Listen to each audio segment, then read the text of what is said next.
Hello friends. Did you know that nearly 80% of those who watch my videos aren't subscribed? If you enjoy the content, I'd truly appreciate it if you hit that subscribe button. It helps a lot.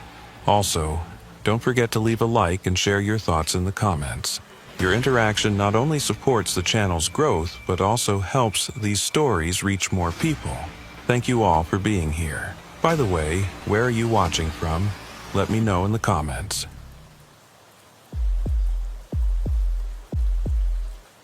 I've been running the I-94 corridor through North Dakota for 17 years, and I learned early that the prairie doesn't forgive mistakes. That February afternoon in 2019, I knew the storm was coming before the Weather Service even issued the warning. You can see it in the sky out here, the way the western horizon turns the color of an old bruise, the way the wind shifts and starts testing your trailer for weak spots. I was hauling refrigerated pharmaceuticals from Fargo to Billings, and my dispatcher had already called twice asking if I wanted to hold over. I should have said yes, but the load was time-sensitive, the rate was good, and I'd driven through worse. Or so I told myself. Asa Whitlock doesn't leave money on the table, and he sure as hell doesn't let a little snow dictate his schedule. That kind of thinking has kept me employed for nearly 2 decades. It's also the kind of thinking that almost killed me that night. The first flakes started falling around Jamestown, light and lazy, the kind that drivers from the coasts think is pretty. Out here, we know better. Those innocent flakes are scouts. The real army is behind them, and when it arrives, it doesn't take prisoners. By the time I hit the stretch between Valley City and Oriska, the wind had picked up to the point where my trailer was catching it like a sail. I could feel the whole rig wanting to drift, that sickening sensation of 53 feet of steel deciding it might prefer the ditch to the road. The snow was coming down harder now, not falling, but driving horizontally across the interstate. My wipers were working overtime, and I'd already knocked the cruise control off, dropping down to 45, then 40. The world outside my windshield was turning into that special kind of North Dakota hell we call a whiteout, where the sky, the ground, and everything between them becomes the same shade of white, where depth perception goes out the window and you're driving on faith alone. The CB had been quiet for the last 20 minutes, which wasn't a good sign. Usually, you'd have drivers checking in, asking about conditions ahead, warning each other about black ice or accidents. Silence meant either everyone had already pulled off, or they were too busy keeping their rigs on the road to talk. I was about to key up and ask if anyone was out there when I saw the flashers. Red and blue strobes cutting through the white, maybe half a mile ahead. I eased off the throttle and let the Jake brake do its work, feeling the rig slow without risking a skid. As I got closer, I could make out a highway patrol cruiser angled across the right lane, and behind it, what looked like a jackknifed semi blocking both lanes. I brought my rig to a stop about 100 yards back and grabbed my parka. The wind hit me like a physical thing when I opened the door, stealing my breath and driving snow into every gap in my clothing. I could barely see the patrol car through the horizontal snow, but I made my way forward, one hand on my trailer to keep my bearings. That's when I met Lowell Breck for the first time. He was standing behind his cruiser, and I could tell right away he was in over his head. Not his fault. Nobody trains you for conditions like this. He looked young, maybe late 20s, and his face had that particular shade of worry that comes from realizing the situation is bigger than your ability to handle it. "You need to turn around," he shouted over the wind. "Interstate's closed. Pile up ahead. 3 trucks, 2 cars. 1 fatality already." I looked past him at the jackknifed rig. The trailer was at a perfect 90-degree angle to the cab, completely blocking both lanes. "Can't turn around," I shouted back. "Shoulder's too soft and I've got 53 feet of trailer. I'll end up stuck or worse." He knew I was right. You could see it in his eyes. "Tow truck's coming," he said, but he didn't sound convinced.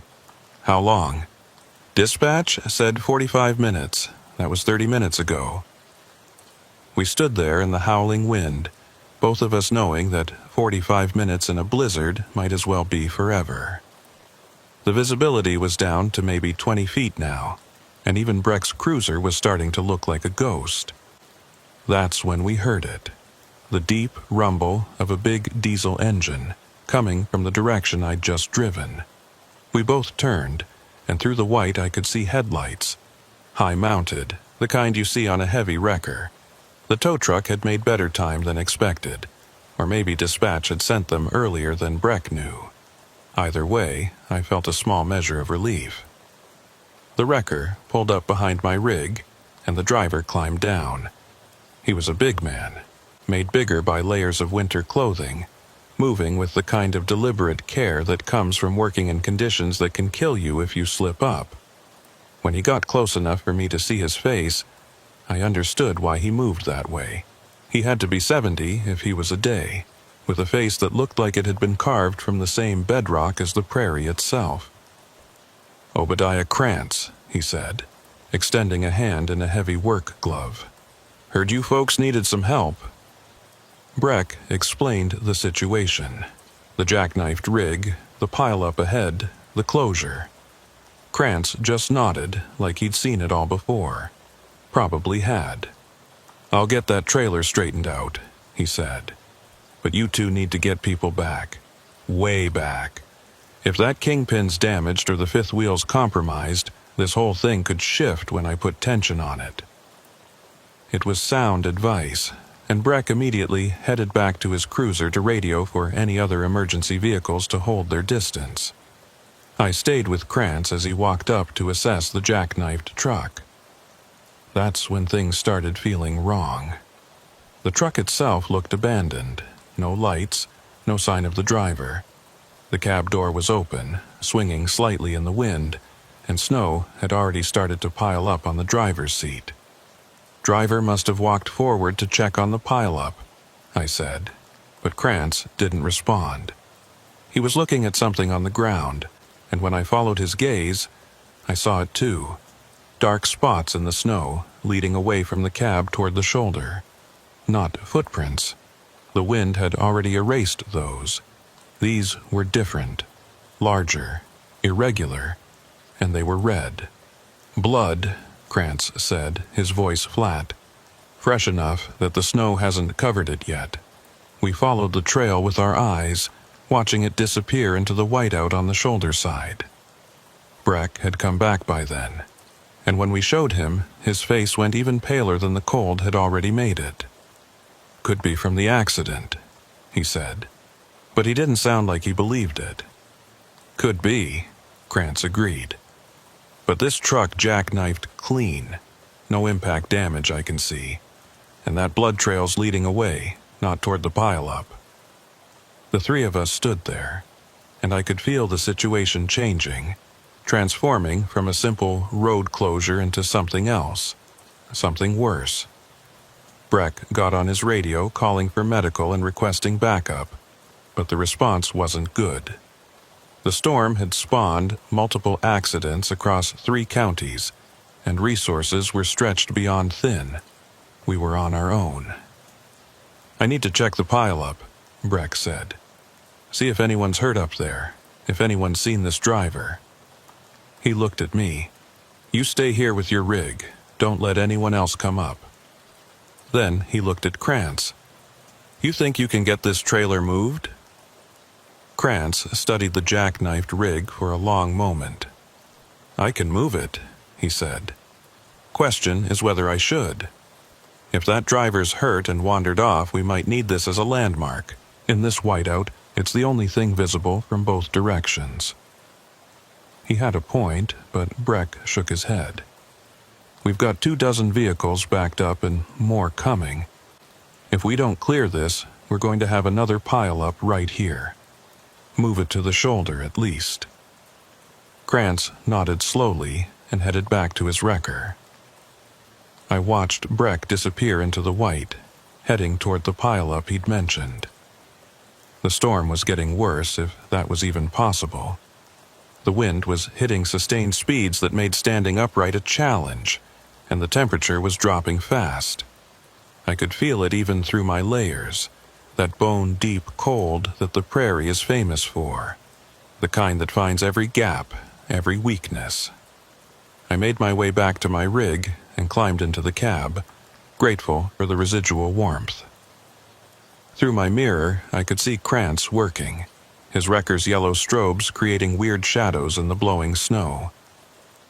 That's when I noticed my CB was crackling. Not with voices, with something else, a rhythmic pattern, almost like Morse code, but irregular. I turned up the volume and listened. Click, pause, click, click, pause, click. It went on for maybe 30 seconds, then stopped. Then started again, different pattern this time. I grabbed the mic. Anyone transmitting on channel 19, identify yourself. Nothing, just the clicking, then breaking through a voice. Low, distorted, barely audible. Help, can't find, so cold. It cut out. I keyed up again. This is the rig at the closure. Identify your location. Are you the driver from the jackknifed truck? More clicking. Then silence.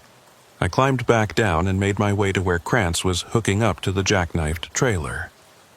The blood trail was still visible, darker now against the fresh snow, leading off into nothingness. You hear that CB transmission? I asked. He shook his head. Radio's been dead since I got here. Storm's probably playing hell with everything. But I'd heard it, crystal clear, despite the storm. Someone's out there, I said. The driver, maybe. They're calling for help. Krantz stopped what he was doing and looked at me. Really looked at me with an expression I couldn't quite read. You sure about what you heard? Positive. He was quiet for a moment, then nodded toward the blood trail. You want to follow that? Be my guest. But I'm telling you right now, in this storm, once you lose sight of these lights, you're done. You won't find your way back. The wind'll turn you around, the cold'll slow you down, and the white'll swallow you whole. He wasn't trying to scare me. He was just stating facts, the way you might tell someone that fire burns or water's wet. What about Breck? I asked. He's been gone a while. 10 minutes in a whiteout feels like an hour, Krantz said. He'll be back, or he won't. The casual way he said it chilled me more than the wind. I made a decision. I'm going to try the CB again. If I can get a response, maybe I can talk them back here. Krantz shrugged and returned to his work. I climbed back into my cab and grabbed the mic. Unknown driver, this is Asa Whitlock at the closure. If you can hear me, key your mic twice. I waited, nothing, then 2 distinct clicks. My heart jumped. Okay, good. I need you to head toward the flashing lights. Red and blue from the patrol car, yellow from the wrecker. Can you see any lights? A long pause. Then that voice again, clearer this time but wrong somehow. The cadence was off, the words spaced too far apart. Lights, yes, but they're moving. Circling. They're not moving, I said. The snow's playing tricks. The lights are stationary. Walk toward them. Can't. Too cold. Legs won't. The voice faded. I tried again. How far out do you think you are? Are you on the shoulder? In the median? No response. Just that clicking again. And then something else. A sound like wind, but underneath it, something that might have been breathing. Heavy. Labored. I was about to try again when my door jerked open. I nearly jumped out of my skin, but it was just Breck, covered in snow, looking haggard. Pile-up's bad, he said, climbing up into the passenger seat. 2 fatalities now. 3 people transported before the ambulance got stuck. Everyone else is sheltering in vehicles. No one's seen our missing driver. I told him about the CB transmission. He looked at me like I'd grown a second head. "You sure you didn't just hear another driver further back?" "No," I said. "They said they could see the lights. They're close." Breck pulled out his radio and tried to coordinate, but the response was breaking up, full of static. When he put it down, his expression was grim. "Command says there's no one else on scene who's unaccounted for. The driver of that jackknifed truck, they found his wallet in the cab. Name was Marcus Freeling. They're running it now, but..." He trailed off, looking uncomfortable. "But what?" "Dispatch says a Marcus Freeling was reported missing 3 weeks ago, down in Iowa. Truck was found abandoned on a county road." The temperature in the cab seemed to drop 20 degrees. "That's impossible," I said. "This truck jackknifed tonight. We saw it happen. Well, we saw the result." Breck nodded, but he looked sick. "I know. I'm just telling you what they said. Could be a coincidence. Common name, maybe." But his voice said he didn't believe that any more than I did. We sat there in silence, listening to the wind howl. Then the CB crackled again. This time, Breck heard it too. "So cold. Can't feel. That's him," I said. Breck grabbed the mic before I could. "This is Highway Patrol. State your location. Are you injured?" The response was immediate. "Yes. Hurt. Need help. Please." But the voice was different, higher. Almost like it was trying to match Breck's cadence. "Something's wrong," I said. Breck shot me a look, but he must have felt it too because he put the mic down. We watched through the windshield as Krantz continued working on the jackknifed trailer. The blood trail was still there, darker against the white. And as I watched, I realized something that made my skin crawl. It wasn't being covered by fresh snow. Everything else was. The road, the vehicles, every surface, but that blood trail remained visible, as if the snow was falling around it, but not on it. "Breck," I said quietly, "look at the blood." He saw it too. I watched his hand move to his service weapon, unbuttoning the holster. "Stay in the cab," he said, opening the door. "I'm going to check something." He dropped down into the storm, and I watched him approach the blood trail. He crouched down, examining it, then stood up quickly and backed away. He said something, but the wind took his words. Then he was moving quickly back to the cruiser, and I saw him pop the trunk. When he came back into view, he was carrying a flare. He struck it, the red light blazing even in the whiteout, and threw it onto the blood trail. For a second, nothing happened. Then the snow around the flare began to move. Not melting, moving, crawling away from the heat in patterns that weren't random, that suggested intention. Breck stumbled backward, and I saw his mouth moving, probably calling it in on his radio. That's when the clicking on the CB started again, but this time it was faster, more urgent. And underneath it, I could hear that breathing again, close now, like it was right outside my door. I turned to look at the passenger window and saw a hand pressed against the glass. Palm flat, fingers spread. But the hand was wrong. The skin was gray, the fingers too long. And when I looked closer, I could see that what I'd taken for skin was actually something else. Something that looked like it was made of compacted snow and ice, and something darker. Something organic. The hand slid down the glass, leaving a smear that wasn't quite blood and wasn't quite water. I did the only thing I could think of. I fired up the engine, threw it in gear, and started backing up. The hand vanished. Through my mirror, I could see Breck running toward his cruiser and Krantz abandoning the wrecker to do the same. I kept backing up until I was a good 100 yards from the jackknifed truck, then stopped. My hands were shaking on the wheel. The CB crackled one more time. "Why? Did you leave?" The voice was petulant now, almost childlike. "We were just getting acquainted." Then it laughed. It was the worst sound I've ever heard, like wind whistling through a cracked window mixed with something wet and organic. Breck's cruiser pulled up beside me, and he rolled down his window. "Follow me," he shouted. "We're getting out of here. They can close the whole damn interstate for all I care." I didn't argue. Krantz's wrecker fell in behind us and we started driving. Not toward the pile-up. Breck was leading us onto the shoulder, then through a gap in the median, heading back west. It was dangerous, possibly suicidal in these conditions, but staying felt worse. We drove for what felt like hours but was probably 20 minutes, none of us speaking on the radio, just maintaining visual contact through the whiteout. Finally, we saw lights ahead. A truck stop, its neon sign barely visible through the snow. We pulled in together, parking our rigs in a tight cluster near the entrance. Inside, over coffee that tasted like diesel and salvation, we didn't talk about it at first.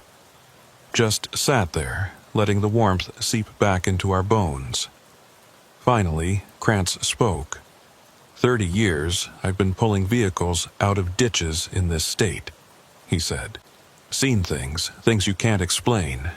The prairie's old, older than the roads, older than us. Sometimes, in the worst storms, when the white gets so thick you can't tell up from down, something else comes out. Something that was here before us and will be here after. Breck was pale. Command's going to want a report. Tell them the storm made it impossible to clear the scene, Krantz said. Tell them you made a judgment call. They'll understand. He looked at me. And you heard that CB transmission. We all did. But maybe tomorrow, in the light, you'll remember it differently. Maybe it was just static. Maybe you were tired. I wanted to argue, to insist on the truth, but when I opened my mouth, I realized he was right. What was the truth? That something had worn a dead man's voice like a coat? That blood moved with intention in the snow? That a hand made of winter itself had touched my window? Who would believe it? Who should believe it? Yeah, I said finally. Maybe it was just static. We stayed at that truck stop until morning. When the sun came up and the storm had passed, the interstate was cleared by crews who found nothing unusual at the closure site. No jackknifed truck, no blood trail. The only evidence anything had happened was the pile-up, which was explained easily enough by the conditions. But I know what I saw, what we all saw. I still run the I-94 corridor, still haul loads through North Dakota in winter. But I don't stop anymore when I see abandoned vehicles in a storm. I don't answer CB calls from voices I don't recognize. And when the snow starts falling so thick that the world turns white, I find a truck stop, park it in, and wait for morning. Because Krantz was right. The prairie's old, and in the worst storms, something else comes out. Something that knows the sound of your voice before you speak. Something that can make blood crawl through snow. Something that's patient and cold and always, always hungry. Last month I heard about a driver who disappeared on that same stretch during a blizzard. They found his truck idling on the shoulder, door open, no sign of him. The CB was on, transmitting nothing but clicking sounds and, underneath it, breathing. They're still looking for him. I hope they never find what he found instead.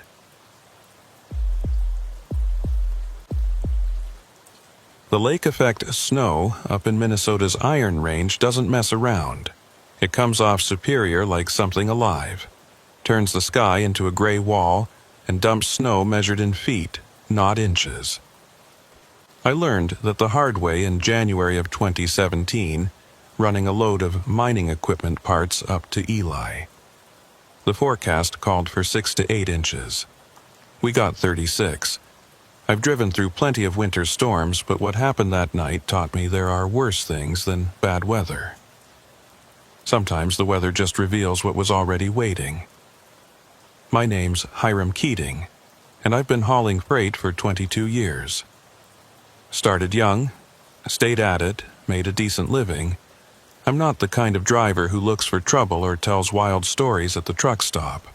I run my logs clean, keep my rig maintained, and mind my own business. But that night north of Virginia, Minnesota, minding my own business wasn't an option. The storm caught me between towns on a 2-lane county road because the main highway was already closed. My GPS and every trucker app I had said this route was still open. They were wrong. The snow started coming down heavier around 9 p.m., and by 10 p.m., I was down to 20 miles an hour with my 4-ways on. The road was disappearing under a white blanket, and I was navigating by feel as much as sight, following the ghostly outline of trees on either side. Then I saw the plow. It was pulled off on the shoulder, yellow strobes cutting through the snow, and a figure standing beside it waving a flashlight. I brought my rig to a crawl and stopped, leaving it in gear with my foot on the brake. The figure approached my driver's side, and I rolled down the window. "Road's closed ahead," the man shouted over the wind. He was built like a fire hydrant, short, solid, with a face weathered by decades of northern Minnesota winters. Snowdrifts completely blocking both lanes about 2 miles up. "I'm Torvald Hume, county plow foreman. You need to turn around." I looked in my mirrors. The road behind me was already filling in with fresh snow, and my tracks were disappearing in real time. "Can't turn this rig around here," I said. "Shoulder's too narrow, and I don't know what's under all this snow. Ditch could be 2 feet away or 6 inches. Torvald nodded like he'd expected that answer. "There's a pull-off about a 1/4 mile back. Old Forest Service access road. You can turn around there, or at least get off the main road until this passes." He pointed his flashlight back the way I'd come, but all I could see was white. I didn't see any pull-off. "It's there, easy to miss in this. Look for a gap in the tree line on your left. There'll be a gate, but it's not locked, just chain with a loop." He stepped back from my door. "Don't try to push through that drift. I've got a crew coming to clear it, but they're 2 hours out. Maybe more in this." I thanked him and started backing up, careful not to let my trailer drift. The wind was pushing hard from the northeast, the worst angle for a high-profile load. I crept backward, watching my mirrors, looking for that gap in the trees. And there it was, just like he said, a break in the solid wall of pine and birch. I could barely make out the gate in my headlights, just a wooden barrier with a chain hanging loose. I pulled forward enough to line up, then backed in, feeling my trailer tires leave pavement for gravel, then snow. When I was clear of the main road, I set my brakes and killed the engine. The silence after the engine died was profound. Just wind and snow, the white noise of a blizzard. I should have felt relieved to be off the road, but something about this place felt wrong. The trees were too close, pressing in on both sides of the narrow access road. In my headlights, I could see the lane continued back into darkness, disappearing into the forest. I grabbed my flashlight and climbed down to check my surroundings. The cold hit me like a hammer. Had to be 20 below before wind chill. The snow was already past my ankles, and more was coming down so thick I could barely see my own trailer. That's when I noticed the building. It was set back from the access road maybe 50 yards into the trees. Dark, barely visible except for its square shape against the forest. Some kind of maintenance shed or ranger station, probably abandoned. I was about to climb back in my cab when I saw the light. Just a flicker in one of the windows, there and gone so fast I almost thought I'd imagined it. I stood there in the snow, wind cutting through my layers, staring at that dark building. The light flickered again, longer this time, definitely coming from inside. My first thought was that someone else had taken shelter there. Maybe another stranded driver, or a hunter caught out in the storm. The decent thing would be to check, maybe share resources if they needed help. But something held me back. Some instinct that lives deeper than thought. I was still standing there debating when I heard the sound. A low, metallic scraping, rhythmic, coming from the direction of the building. It stopped, started again, stopped, like something being dragged across a concrete floor. I clicked on my flashlight and pointed it at the building. The beam barely penetrated the snowfall, but I could see the door was hanging open. I made a decision I'm still not sure was right. I walked towards the building, snow crunching under my boots, flashlight beam dancing. The metallic scraping had stopped, but as I got closer, I could hear something else. A low humming, almost musical, rising and falling in pitch. I reached the door and shone my light inside. It was a ranger station, just like I'd thought. Or it had been. The interior was trashed. Overturned furniture, papers scattered, a filing cabinet lying on its side, and in the center of the room, a kerosene heater glowing orange, explaining the light I'd seen. But there was something wrong about it. The heater was old, ancient even, and it was sitting in a pool of melted snow that should have put it out. The humming was coming from it, or near it, a resonant sound that made my teeth ache. "Hello?" I called out. My voice sounded flat, absorbed by the snow-thick air. No response. I stepped inside, sweeping my light across the room. That's when I saw the marks on the floor. Deep gouges in the concrete, long parallel lines that started at the door and led to where the heater sat. Like something heavy had been dragged. The gouges were fresh. I could see where they'd scraped through dust and dirt to expose clean concrete underneath. And at the end of each gouge, small, dark spots. I crouched down, knowing what they were before I touched one. Blood. Still tacky. I stood up fast, my hand instinctively moving to the hunting knife on my belt. "I'm armed," I called out. "If someone's hurt, I can help. If you're trying to—" I didn't get to finish. The humming from the heater suddenly rose in pitch, became almost a shriek, and then cut out completely. The orange glow flickered and died, plunging the room into darkness except for my flashlight. And in that darkness, I heard breathing, not mine, coming from the corner behind the overturned filing cabinet. Heavy, wet breathing, like someone with fluid in their lungs. I swung my light toward the sound. For just a second, I saw a shape, low to the ground, hunched, with something wrong about its proportions. Then it moved incredibly fast, scuttling behind the filing cabinet with a sound like claws on concrete. My light found nothing but empty space and those terrible gouges on the floor. I backed toward the door, keeping my light trained on the corner. "Stay back," I said, hating how my voice shook. "I'm leaving. Just stay back." The breathing continued, steady and wet. Then, from the darkness, a voice. "Cold out there." It was a man's voice, but wrong. The words were slurred, like a mouth full of something. "You should stay. Warm in here." I was out the door before I knew I was moving, running through knee-deep snow back to my rig. I didn't look back, didn't want to see if anything was following. I reached my cab, yanked the door open and climbed in, slamming it behind me. I fired up the engine immediately, not caring about warm-up time or proper procedure. I needed to move. But when I threw it in gear and hit the gas, I felt the wheels spin uselessly. I'd sunk too deep in the snow and my drive tires couldn't find purchase. I was stuck. I grabbed my CB and keyed the mic.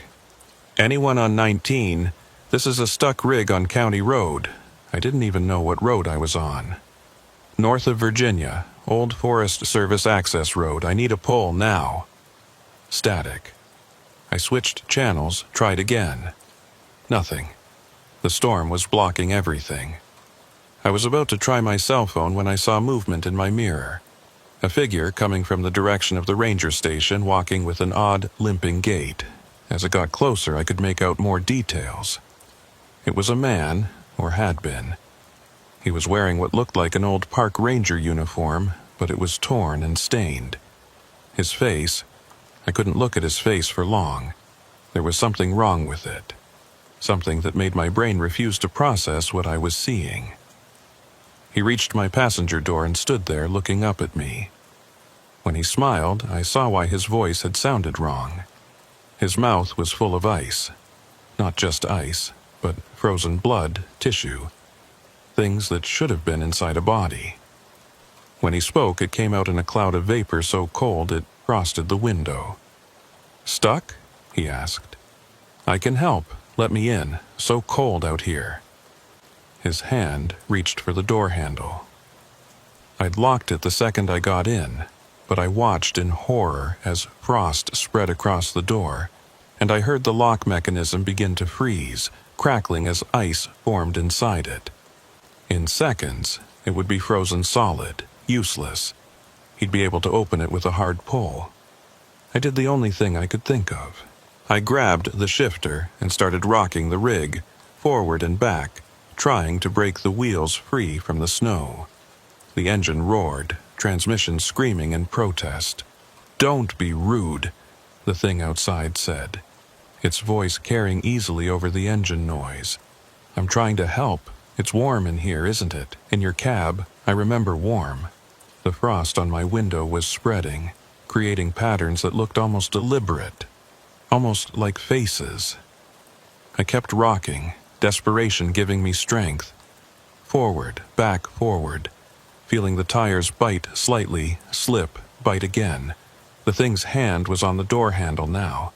I could see the metal starting to frost over.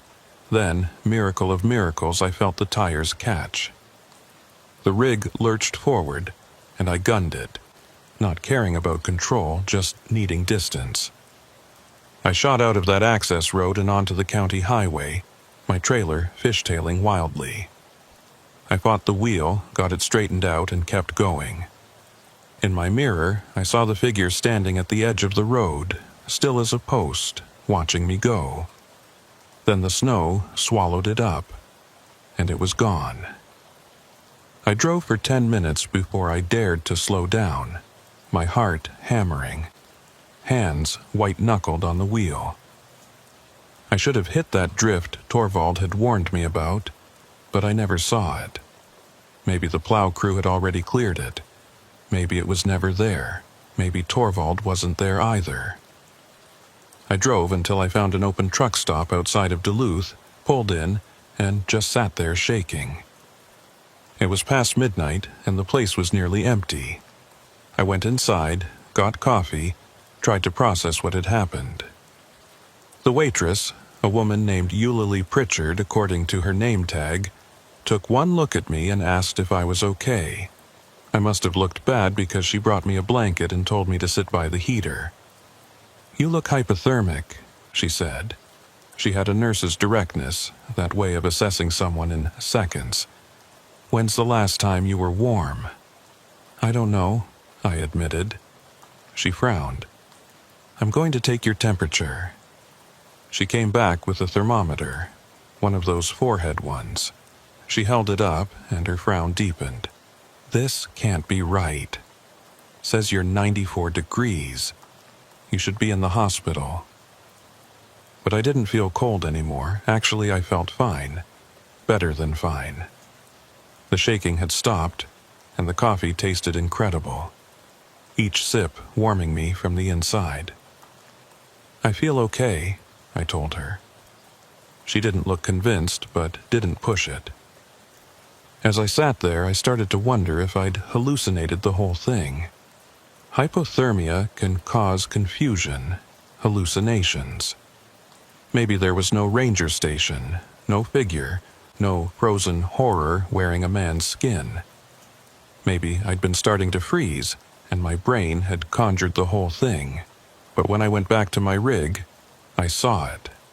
On my passenger side door, still visible despite the falling snow, was a handprint. But it wasn't like a normal handprint. It was raised, like something had pressed against the metal and left a layer of ice that wouldn't melt. and in the center of the palm, frozen into the ice, was a small metal pin. I pried it free carefully. It was an old park ranger badge, the kind they stopped making in the 70s. The name on it was too corroded to read. I reported the abandoned ranger station to the county the next day. They told me there were no Forest Service access roads on the route I'd described, and certainly no ranger stations. The area I claimed to have been in was private timberland, had been for 50 years. No structures, no roads. I tried to tell them what I'd seen, but the words died in my throat. How do you explain something like that?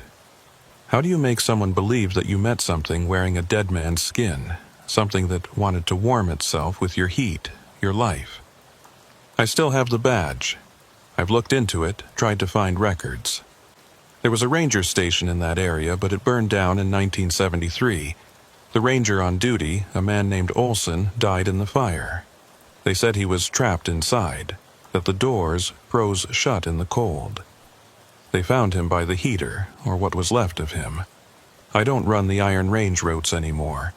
I turn down loads that go anywhere near Virginia, Ely, or any of those towns that sit in the shadow of Superior's lake effect snow. When other drivers talk about the weird things they've seen on winter roads, I don't join in. I just listen and nod and keep my experiences to myself. But sometimes, on the coldest nights, I feel it. A slight chill on my right side, like someone standing just outside my passenger door, waiting. And when I look, there's frost on the window that wasn't there a second ago. Patterns in the ice that might be random, or might be a face pressed against the glass from the outside, looking for a way in. I keep driving, I keep moving, because the one thing I learned that night is that some cold goes deeper than weather. Some cold gets inside you and never quite leaves. And if you stop moving, if you let yourself freeze even for a moment, that's when it catches up. That's when it finds a way in. The badge is in a box in my apartment, wrapped in cloth I never touch with bare hands. Sometimes, on the worst nights, I swear I can hear it humming. US 18 doesn't get the respect it deserves. Everyone talks about I-80, I-90, the big interstates that cut across the Midwest, but Route 18 is the one you take when you need to avoid the main arteries. It runs along the Iowa-Wisconsin border, through small towns that time forgot, across bridges that span rivers you've never heard of. I've run it dozens of times, hauling agricultural equipment mostly, combines and tractors that don't fit under the interstate clearances.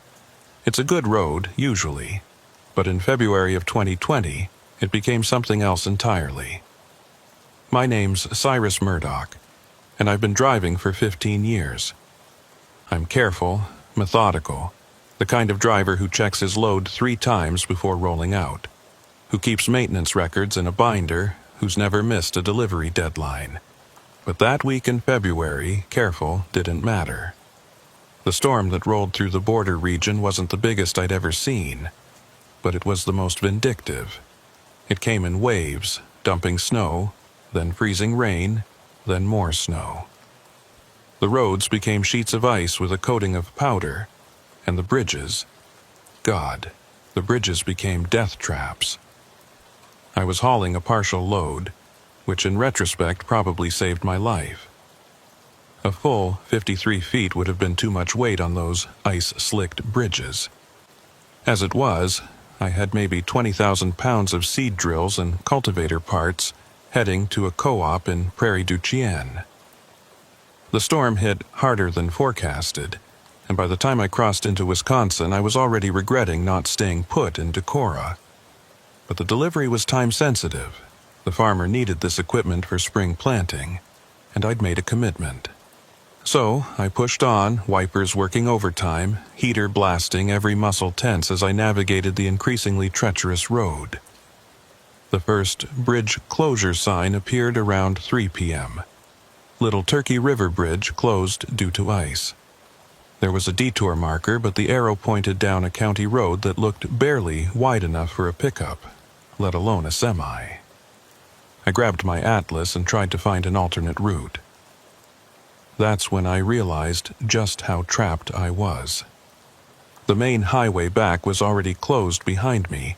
I'd heard it on the CB, and the roads ahead were a maze of small bridges, any one of which could be closed.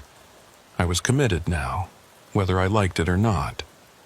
I took the detour, holding my breath as my trailer cleared the narrow road by inches, tree branches scraping the sides. After 20 minutes of white-knuckle driving, I rejoined US 18, only to find another closure sign 2 miles later. Yellow River Bridge closed. Ice accumulation. This detour took me south, deeper into Iowa, on roads that weren't even marked on my GPS. I was navigating by feel and road signs, trying to keep heading generally east, hoping to find a route that would eventually get me back to 18 or to Prairie du Chien. The snow was falling harder now, and visibility was down to maybe 100 feet. That's when I saw the diner. It appeared out of the white, like a mirage. A small, old-fashioned building with a gravel parking lot and a neon sign that said Winnie's. The lot was empty, except for an old Chevy pickup and a county sheriff's cruiser. I pulled in, grateful for a chance to get my bearings, warm up, and maybe get some local knowledge about the road conditions. The diner's interior was stuck in about 1965 and hadn't seen a reason to change.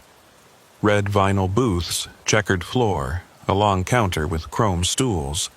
It was warm, almost too warm, and the smell of coffee and bacon grease was heavenly after hours in the cold. There were only 2 other people inside. A woman behind the counter, late 60s, with iron-gray hair and a face that had seen every kind of weather the Midwest could throw at it, and a deputy sheriff sitting at the counter nursing a cup of coffee. They both looked up when I walked in, and something passed between them. A look I couldn't quite read. "Afternoon," the woman said. "You look half frozen. Coffee?" "Please," I said, taking a stool 2 down from the deputy. She poured a cup and slid it over. "I'm Winnie Calhoun. This is my place. You're not local." It wasn't a question. "No, ma'am. I'm trying to get to Prairie du Chien, but the bridges keep closing. I've detoured twice already, and I'm not even sure where I am anymore." She and the deputy exchanged another look. "You're about 10 miles southwest of Ossian," the deputy said. He was young, maybe late 20s, with the kind of face that still showed surprise at the things the job showed him. "I'm Alton Reeb, county deputy, and I'm afraid I've got bad news. They just closed the last bridge on 18. Ice is too bad. You're not getting to Prairie du Chien tonight, maybe not tomorrow either." I felt my stomach drop. "What about alternate routes? There's got to be something." Winnie shook her head. "Not with a rig that size. The county roads around here weren't built for semis. You'd get stuck or worse." She refilled my coffee without asking. "You're welcome to wait it out here. I've got food, coffee, and heat. Can't offer much else." I looked out the window at the snow, coming down even harder now. My rig sat in the lot, already accumulating a fresh coating of white. "How long do storms like this usually last?" "This one?" Alton said. "Could be hours, could be days. The ice is the problem. Even after the snow stops, those bridges won't be safe until crews can treat them, and the crews are overwhelmed right now. 3 counties worth of roads to clear, and this one's low priority." I resigned myself to waiting and ordered some food. As I ate, a burger that was better than it had any right to be, I tried to make conversation. "You see a lot of stranded drivers in storms like this?" Winnie wiped down the counter, her movements practiced, automatic. "Some. Most are smart enough to stop before they get stuck out here. You're the first semi I've seen in days, though. Trucks usually know better."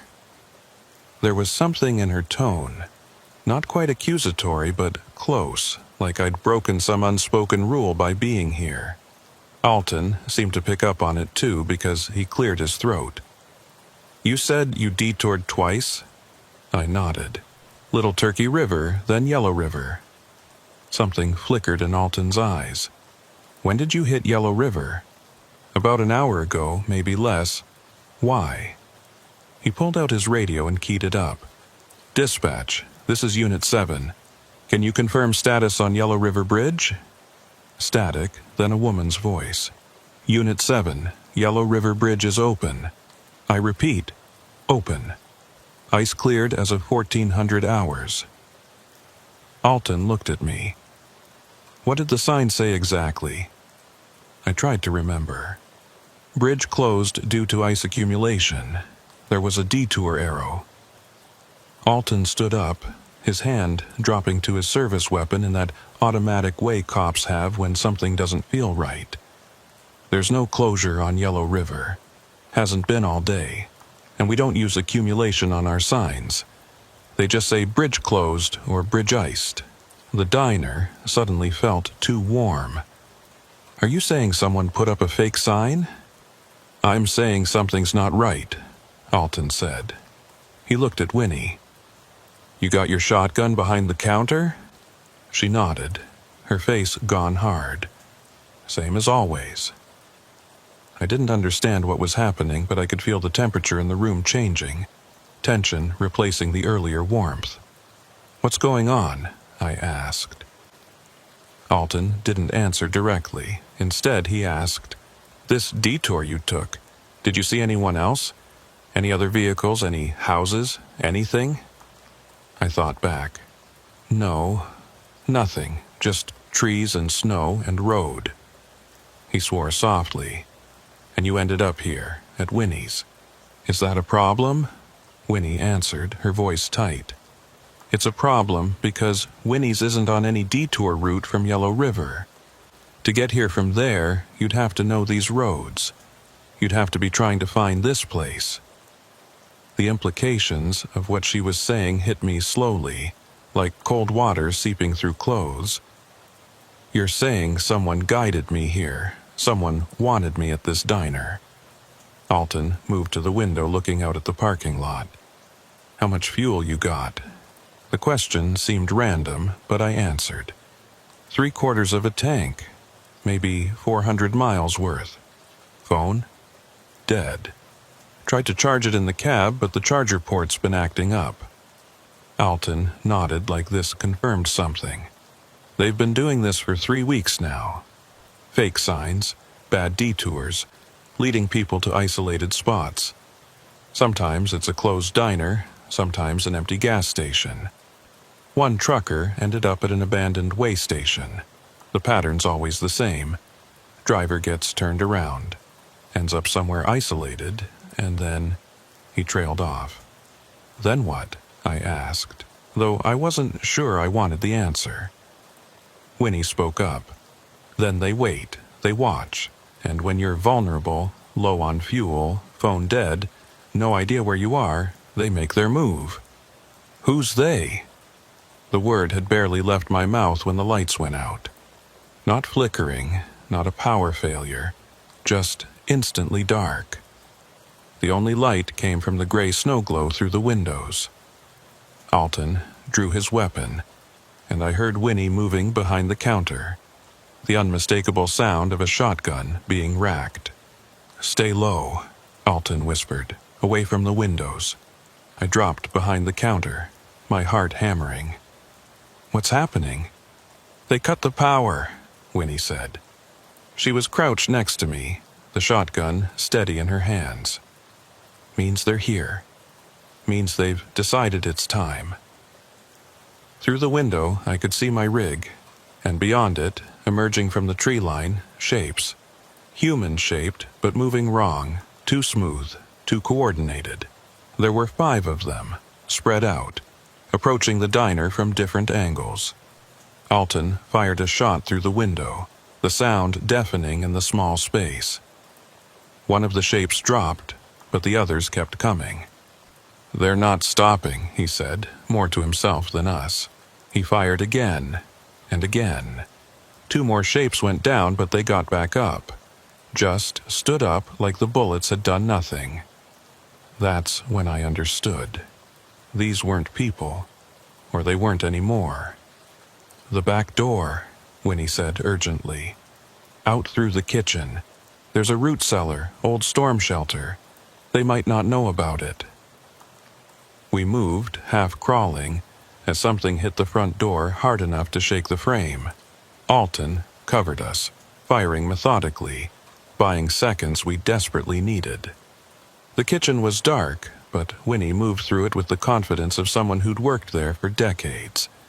She yanked open a floor hatch I never would have seen, revealing a ladder leading down into darkness. "Go," she said to me. "Now." I didn't argue. I went down the ladder, my hands shaking on the rungs. Winnie followed, and then Alton, still facing backward, his gun trained on the kitchen door. He pulled the hatch closed just as I heard the front door splinter. The cellar was small, maybe 8 by 10, with shelves of canned goods and a smell of earth and old vegetables. Winnie had a flashlight and she clicked it on, the beam revealing our faces, all of us breathing hard. "How long can we stay here?" I asked. "As long as we need to," she said, but her voice wasn't convincing.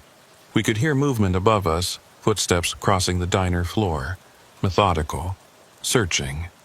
Then they stopped, right above us. We held our breath, and I swear I could hear breathing through the floorboards. Not human breathing. Too steady, too synchronized, like multiple sets of lungs moving as one. Then, a voice. It came from everywhere and nowhere seemed to seep through the walls. "We know you're here." It was a man's voice, pleasant, conversational. "Come out, we just want to help. It's cold out there. You need somewhere safe." Alton raised his gun toward the hatch, and Winnie put a hand on his arm, shaking her head. The voice continued. "We've been watching you, Cyrus, watched you ignore the warnings, watched you take the detours. You came to us so willingly." It knew my name. "How many others?" I whispered. "How many other drivers?" Winnie's face was grim in the flashlight beam. "We're not sure. At least a dozen in the last month. Some got away. Some—" She didn't finish, didn't need to. The footsteps started again, moving away from our position toward the back of the building. We heard doors opening, the crash of furniture being overturned. They were searching, thorough and patient. Alton checked his magazine. "I've got 6 rounds left," he whispered. "Winnie?" 4 shells. They looked at me, and I realized they were calculating odds, figuring out how to make a last stand count. "There's got to be another way," I said. "A way out of this cellar, something." Winnie thought for a moment. "There's an old coal chute. Hasn't been used in 40 years. Opens to the outside, but it's small." "How small?"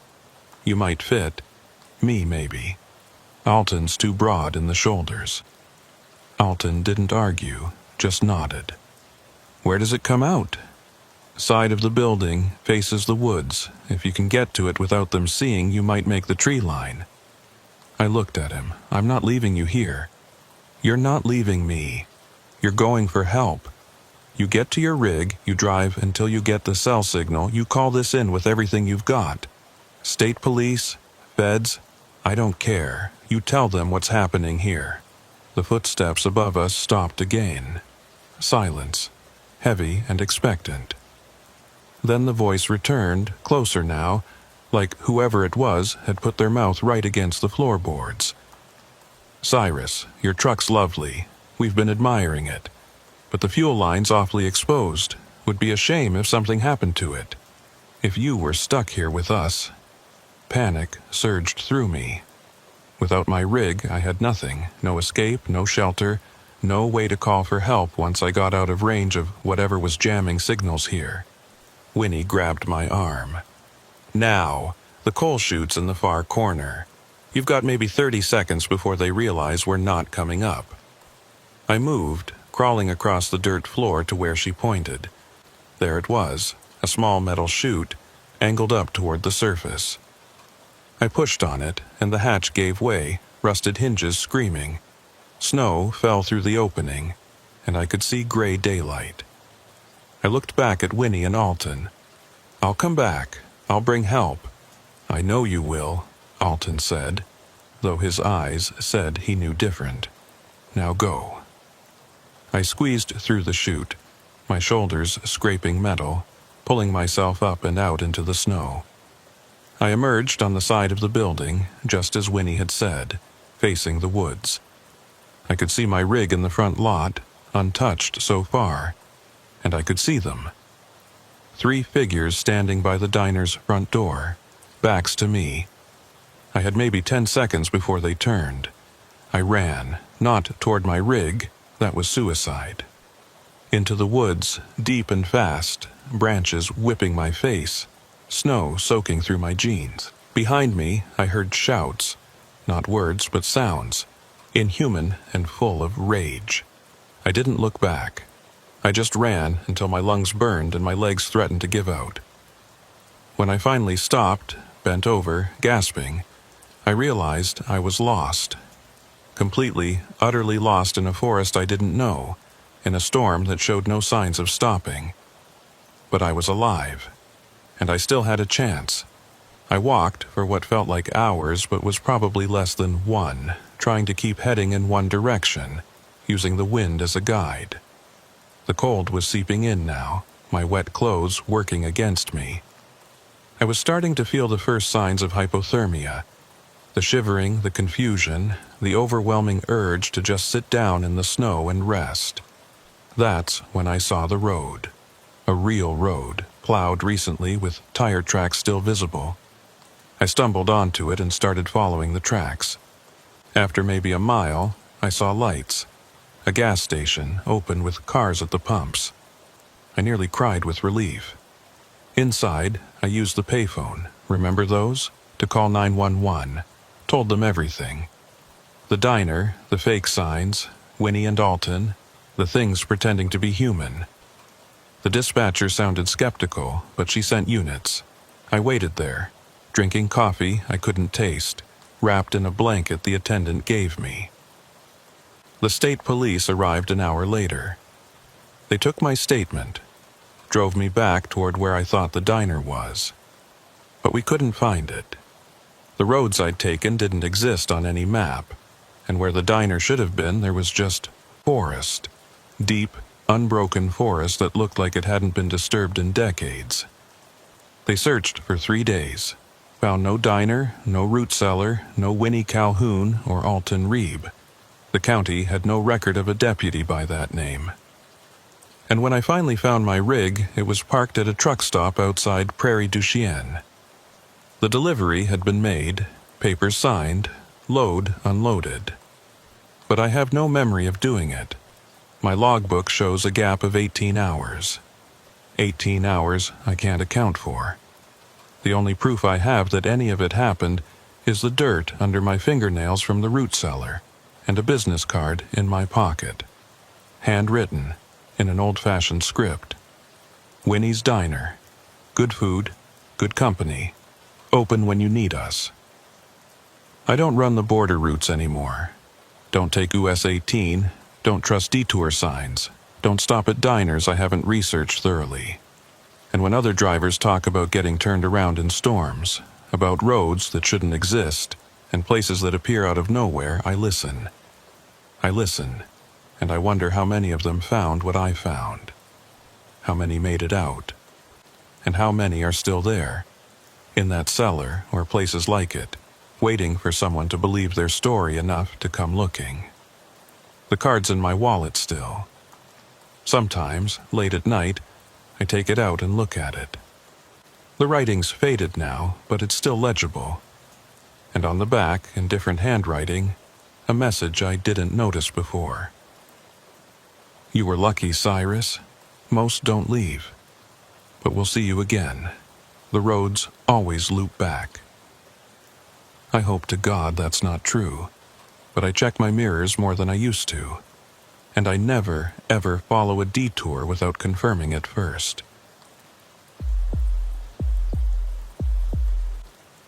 The Upper Peninsula of Michigan isn't technically Midwest by some definitions, but it might as well be.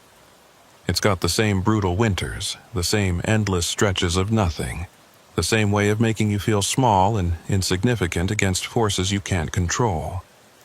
I've been running loads up there for 9 years, mostly lumber and paper products out of the mills. It's good money, steady work, and the routes are predictable. Or they were, until December 2016, when I learned that predictability means nothing when the lake decides to remind you who's really in charge. My name's Ephraim Daltrey, and I've been trucking since I was 23. I'm methodical by nature, the kind of driver who plans routes 3 days in advance, who knows every rest stop and every diesel station between here and wherever.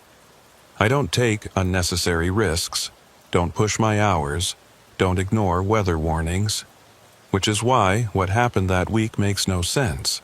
I did everything right, followed every protocol, made every smart decision. And I still ended up in a situation that had no rational explanation, no logical resolution. I'm still trying to make sense of it. The load was simple enough. 40,000 pounds of finished lumber heading from a mill outside of Marquette to a distribution center in Green Bay. The route would take me south along US 41, then west across the Mackinac Bridge, then down through Wisconsin. Total trip time, maybe 8 hours if the roads were good. The forecast was concerning, but not alarming. Lake effect snow warnings, which is standard for December in the UP. The snow comes off Lake Superior in bands, can dump 3 feet in specific locations while areas 10 miles away stay dry. You learn to read the radar, learn to time your runs between the bands. I'd done it 100 times. I left Marquette around noon, and the first couple hours were fine. Light snow, roads were clear enough, traffic was moving. I was making good time, ahead of schedule even. Around 3 p.m., I stopped at a small station outside of Negaunee to fuel up and grab coffee. The attendant, a woman named Mavis Ellery, was manning the counter alone. She looked to be in her 70s, the kind of person who'd probably been working there since the place opened, who knew every regular customer by name and every road condition by instinct. When I came in to pay, she was listening to a weather radio, and her face was creased with worry. "You heading south?" she asked. I nodded. "Planning to make the bridge before dark." She shook her head. "I'd hold up if I were you. That lake effect band is intensifying. They're talking about closing US 41 from here to Lens. Could be shut down for 12 hours or more." I pulled up the weather radar on my phone. She was right. A massive band of snow was forming right over Lake Superior, and it was tracking east. If I left now, I might stay ahead of it. If I waited, I'd be stuck for half a day. "I appreciate the warning," I said, "but I think I can beat it." Mavis gave me a long look, the kind that said she'd seen this before, seen drivers make this exact calculation, and knew how it usually turned out. "Your choice," she said. "But if you get stuck, call for help early. Don't wait until it's too late." I should have listened to her. Should have trusted that instinct, that local knowledge that comes from living in a place for decades. But I was thinking about the delivery deadline, about keeping my on-time record perfect, about not wanting to lose a day sitting in a truck stop. So I thanked her, climbed back in my rig, and rolled out. The snow started 15 minutes later. Not gradually, not with warning flurries. It just started, like someone flipped a switch. 1 minute the road was visible, the next I was driving through a wall of white. Lake effect snow is different from normal snowfall. It's heavier, wetter, and it comes down so hard your wipers can barely keep up. I slowed to 40, then 30, 4 ways on, following the faint outline of the shoulder. The world had shrunk to maybe 20 feet in front of my bumper, and I was navigating more by feel than sight. Then I saw the closure sign. Emergency barricades across both lanes. Orange lights flashing. Road closed ahead. No exceptions. I brought the rig to a stop and checked my GPS. According to the map, I was still 30 miles from Léans, which meant they'd extended the closure further than originally announced. My phone showed 1 bar of signal. I called dispatch, reported the situation, asked for guidance. The dispatcher told me to find a safe place to park and wait it out. There was a maintenance yard about 5 miles back, he said, with a turnaround large enough for semis. I should backtrack and hole up there until the road reopened. I started to reverse carefully, watching my mirrors. The road behind me looked clear enough. No traffic, no obstacles. I'd gone maybe a quarter mile when I felt the shoulder give way. Not dramatically, not a collapse, just a soft, sinking sensation. My trailer tires were off the pavement, sinking into snow that was deeper than it looked. I tried to pull forward, but the drive wheels just spun. I was stuck, half on the road, half off, with no cell signal and no way to call for help. Perfect. I grabbed my CB and keyed up. This is eastbound on US 41, about 25 miles north of Léans. I'm stuck in the shoulder, need a pull. Anyone copy? Static. I tried again, switching channels. Nothing. The storm was blocking everything. I sat there for a moment, assessing options. I could try to dig out, but without chains or sand, I was just spinning wheels. I could wait for a plow to come through, but given the closure, that might be hours. Or I could walk back to that maintenance yard, see if anyone was there, call for help from a landline. It was 5 miles, but I had good winter gear, and the snow, while heavy, wasn't impossible to walk through. I made the decision. I'd walk back, get help, come back with a wrecker. I grabbed my parka, gloves, flashlight, and a road flare just in case, and started walking. The snow was immediately worse than I expected. Not just falling, but swirling, driven by wind that seemed to come from every direction at once. I kept my head down, following the shoulder, using my flashlight to stay oriented.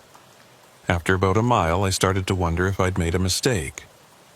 The cold was seeping through my layers, and my face was going numb despite my hood. That's when I saw the structure ahead.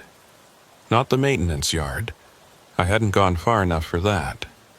This was something else, a small building set back from the road, barely visible through the snow. As I got closer, I could make out details. It was a road commission building, one of those small outposts they use for storing equipment and warming up plow crews. And there was light in the windows. Someone was there. I approached the door and knocked. Heavy, desperate thumps that sounded too loud in the muffled world of the storm. The door opened immediately, and a man stood there, silhouetted against interior light. "Jesus, get in here before you freeze," he said, pulling me inside. The warmth hit me like a physical thing, and I stood there for a moment just breathing, feeling my face tingle as the blood flow returned. The man closed the door and looked me over. He was maybe 60, with a face that was all hard angles and weathered skin, wearing a road commission jacket with a name tag that said Garnett Pike. "You're the trucker," he said. It wasn't a question. "They called about you 20 minutes ago. Said you were stuck up the road." I blinked. "I don't understand. I couldn't get through on my CB. How did they—" "Plow driver saw you," Pike said. "Radioed it in. We've got a wrecker on the way, but it's going to be a couple of hours. Storm's got everything backed up." He gestured to a bench along the wall. "Sit, warm up. You walked how far?" "Maybe a mile. I was trying to get back to the maintenance yard." Pike shook his head. "Maintenance yard's closed. Has been since October. Budget cuts. This is the only manned station for 15 miles. That didn't make sense. My dispatcher had specifically mentioned the maintenance yard, said it was 5 miles back. But maybe he'd been wrong, working off old information. It happened. I sat down and took off my gloves, flexing my fingers to get circulation back. The building was small, maybe 20 by 20, with a concrete floor, metal shelves full of equipment, a space heater in the corner, and a desk with a CB radio. Pike poured coffee from a thermos and handed me a cup. "Drink. You look half frozen." I took it gratefully, let the warmth seep into my hands. "I appreciate this. I thought I was going to have to walk the whole way." Pike sat at the desk, watching me with an expression I couldn't quite read. "You're lucky. Most people who get stuck out there in conditions like this don't get found until spring. If ever." There was something off in the way he said it. Not threatening exactly, but matter-of-fact in a way that made me uncomfortable. "How long have you worked for the road commission?" I asked, trying to make conversation. "Long time," Pike said.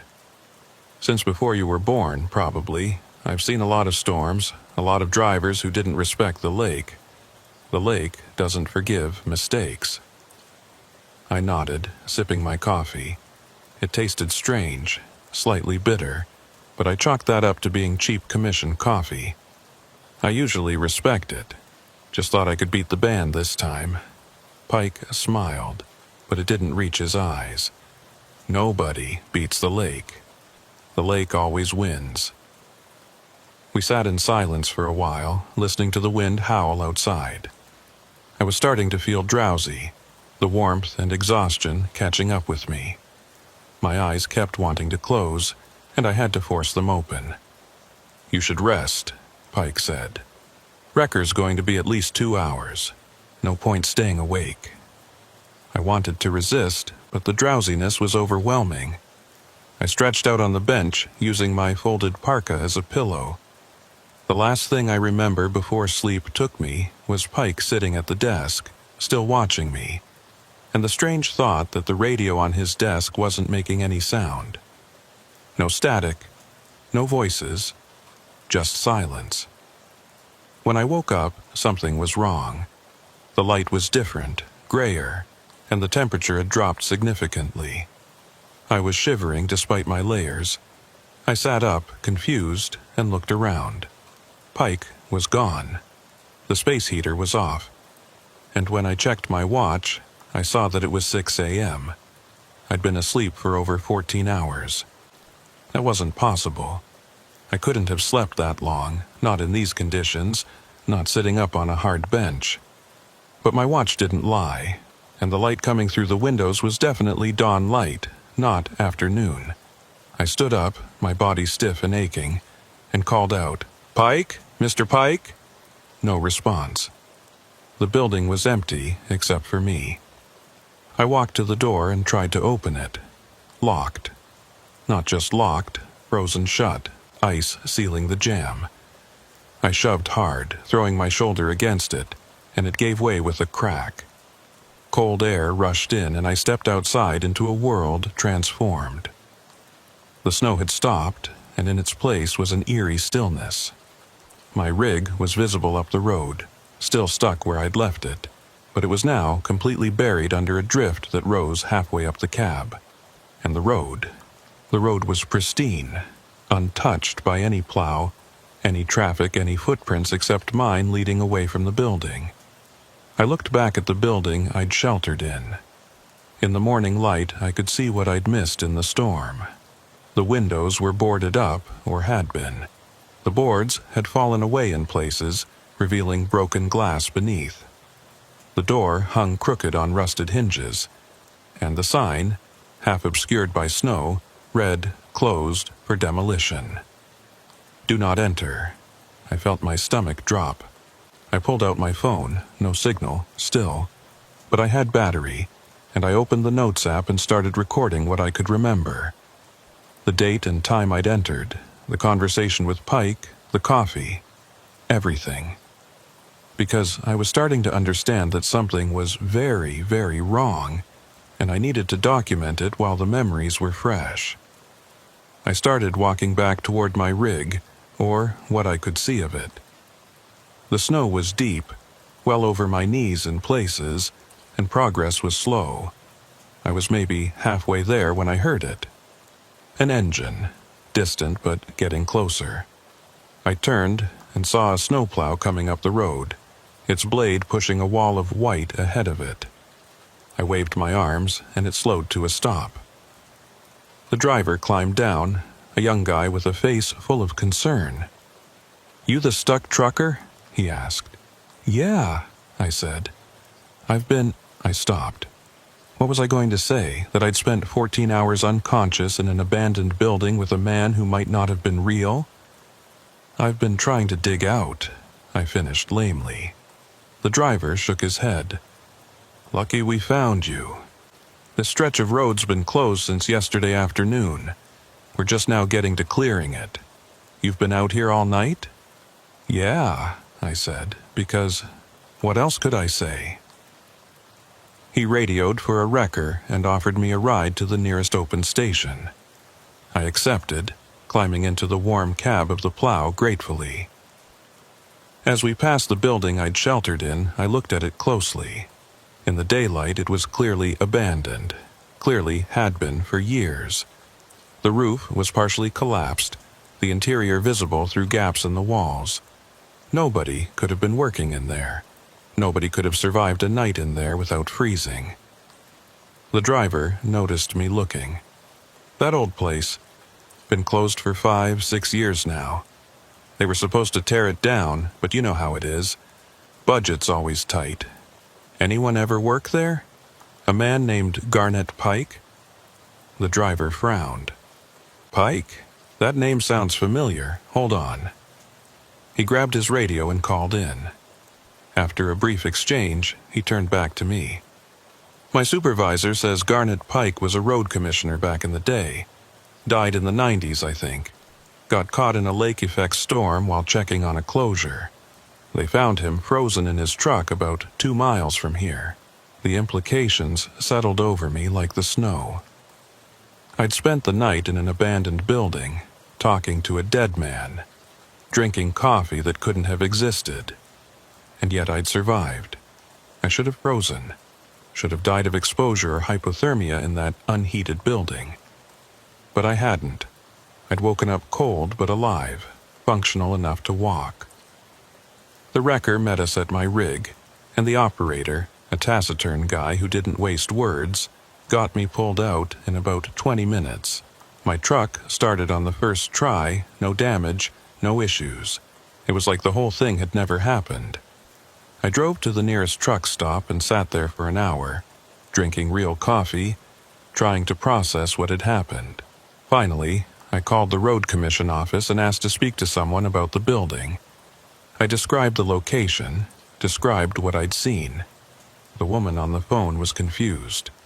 "Sir, that building hasn't been operational in years. If you sheltered there, you're lucky the roof didn't collapse on you. It's not safe." "I know," I said. "But I need to know about Garnet Pike. What happened to him?"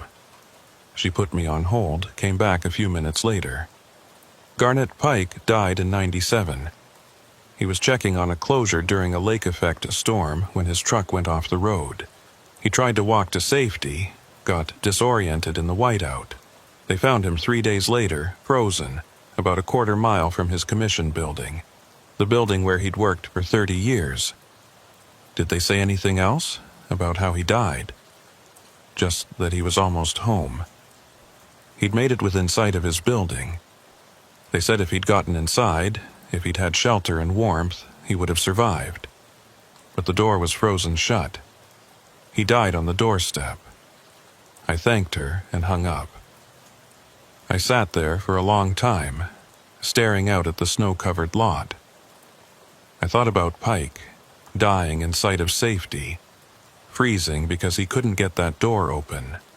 I thought about how he'd opened the door for me, pulled me inside, given me warmth and coffee and a place to rest. How he'd told me the lake doesn't forgive mistakes. How he'd watched over me through the night in a building that should have been as cold as a tomb. I'd been saved by a ghost, by a man who'd died trying to reach the safety he'd given me. It's been years since that night, and I still run loads to the UP. Still drive US 41, still pass that abandoned building. Sometimes I slow down when I pass it, looking for signs of life, looking for lights in those boarded windows. I never see anything, it's just a derelict building, waiting for demolition that never comes.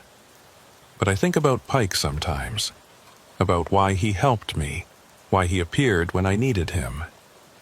Maybe he's still trying to reach that door, still trying to get inside where it's warm. Maybe helping stranded drivers is his way of finishing that journey, of saving others from the fate he suffered. Or maybe I'm just trying to rationalize an experience that has no rational explanation. Either way, I don't stop at abandoned buildings anymore. Don't trust shelters that appear too conveniently in the middle of nowhere. But I also don't ignore the stories other drivers tell about strange encounters on winter roads, about people who appear out of nowhere to offer help and then vanish without explanation. Because I know now that the line between the living and the dead gets thin in the worst storms. And sometimes the dead are more helpful than the living. Last winter, I heard about a driver who got stranded on the same stretch of US 41. His story was almost identical to mine. An abandoned building, a man in a road commission jacket, coffee and warmth, and a night of sleep that shouldn't have been possible. The driver told the story at a truck stop, and most people laughed it off. But I didn't. I caught his eye across the dining area, and we shared a nod of understanding. We knew what we'd seen, what we'd experienced, and we knew better than to question it too closely. Because sometimes in the frozen heart of a Michigan winter, when the lake effect snow is coming down so hard you can't see your own hood, the dead still walk their old routes, still check on closures, still offer shelter to the stranded and lost. And if you're lucky enough to encounter them, if you're smart enough to accept their help without asking too many questions, they might just save your life, just like Garnett Pike saved mine. The Sandhills region of Nebraska is a lonely place, even in good weather. 20,000 square miles of rolling, grass-covered dunes, more cattle than people, and roads that stretch to the horizon without a curve. In winter, it becomes something else, a vast, white emptiness where the wind doesn't just blow, it hunts. It searches out every weakness, every gap in your defenses, every moment of doubt. I learned that in March of 2018, when what should have been a routine run turned into the worst night of my life. My name's Judah Merriweather, and I've been hauling cattle for 12 years. It's honest work, hard work, and it takes you to places most people never see. Remote ranches, auction yards in towns with populations under 500. Feedlots that exist as dots on maps that haven't been updated since the 70s. That night, it took me somewhere I wish I'd never been. Somewhere I'm still not entirely convinced exists on any map. I was running empty from Alliance to North Platte, deadheading back after delivering a load of Angus to a feedlot. The trailer was clean, freshly washed out at the delivery site, and I was making good time. The forecast called for light snow, maybe some wind. Nothing a driver with experience couldn't handle. But forecasts in the Sandhills are more like suggestions than predictions. The weather does what it wants out here, and what it wanted that night was to bury everything under 3 feet of snow, while winds gusting to 70 miles per hour turned the world into a white fury. I should have seen it coming. The sky had that look, a flat, oppressive gray that seems to press down on the land like a coffin lid. The kind of sky that makes cattle nervous, and horses refuse to leave their stalls. But I was tired, eager to get home to my apartment in North Platte, eager to sleep in my own bed for once instead of the cramped sleeper berth. So I convinced myself I could outrun it. I've made a lot of stupid decisions in my life, but that one ranks near the top. By the time I hit Highway 2 west of Broken Bow, I knew I'd made a mistake. The snow was coming down in sheets, and the wind was hitting my empty trailer with enough force to shove the whole rig sideways. Empty trailers are a nightmare in crosswinds. They catch the wind like a sail, and you spend more time fighting to stay in your lane than actually driving. I was down to 30 miles per hour, then 20, fighting the wheel just to keep it between the ditches. The road ahead would vanish for seconds at a time, complete whiteout, and I'd be driving on memory and hope. The center line disappeared, the shoulder markers disappeared, everything disappeared except the white and the wind. I was looking for a place to pull over, any ranch access road or wide spot where I could get off the main highway and wait it out. That's when I felt it. That terrible, unmistakable sensation every trucker dreads. The trailer started to drift. Black ice under the snow. Invisible and deadly as a knife in the dark. I felt the back end step out, swinging wide to the left. My stomach dropped, and time seemed to slow down the way it does in emergencies. I tried to correct gentle pressure on the wheel, foot off the brake, letting the Jake do the work. For a second, I thought I had it. The trailer started to come back in line, and I felt a surge of relief. Then the laws of physics took over, and relief turned to terror. The trailer continued its arc, pulling the cab with it. I was jackknifing, and there wasn't a damn thing I could do about it.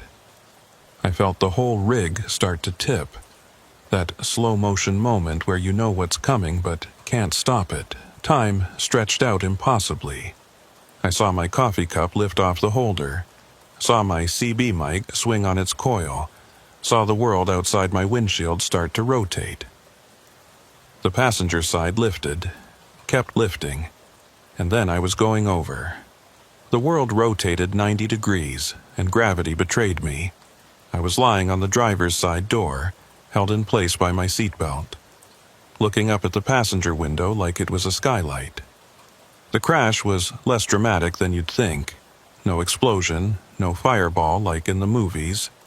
Just a prolonged crunch and scrape as 53 feet of steel and aluminum settled onto its side in a drift of snow.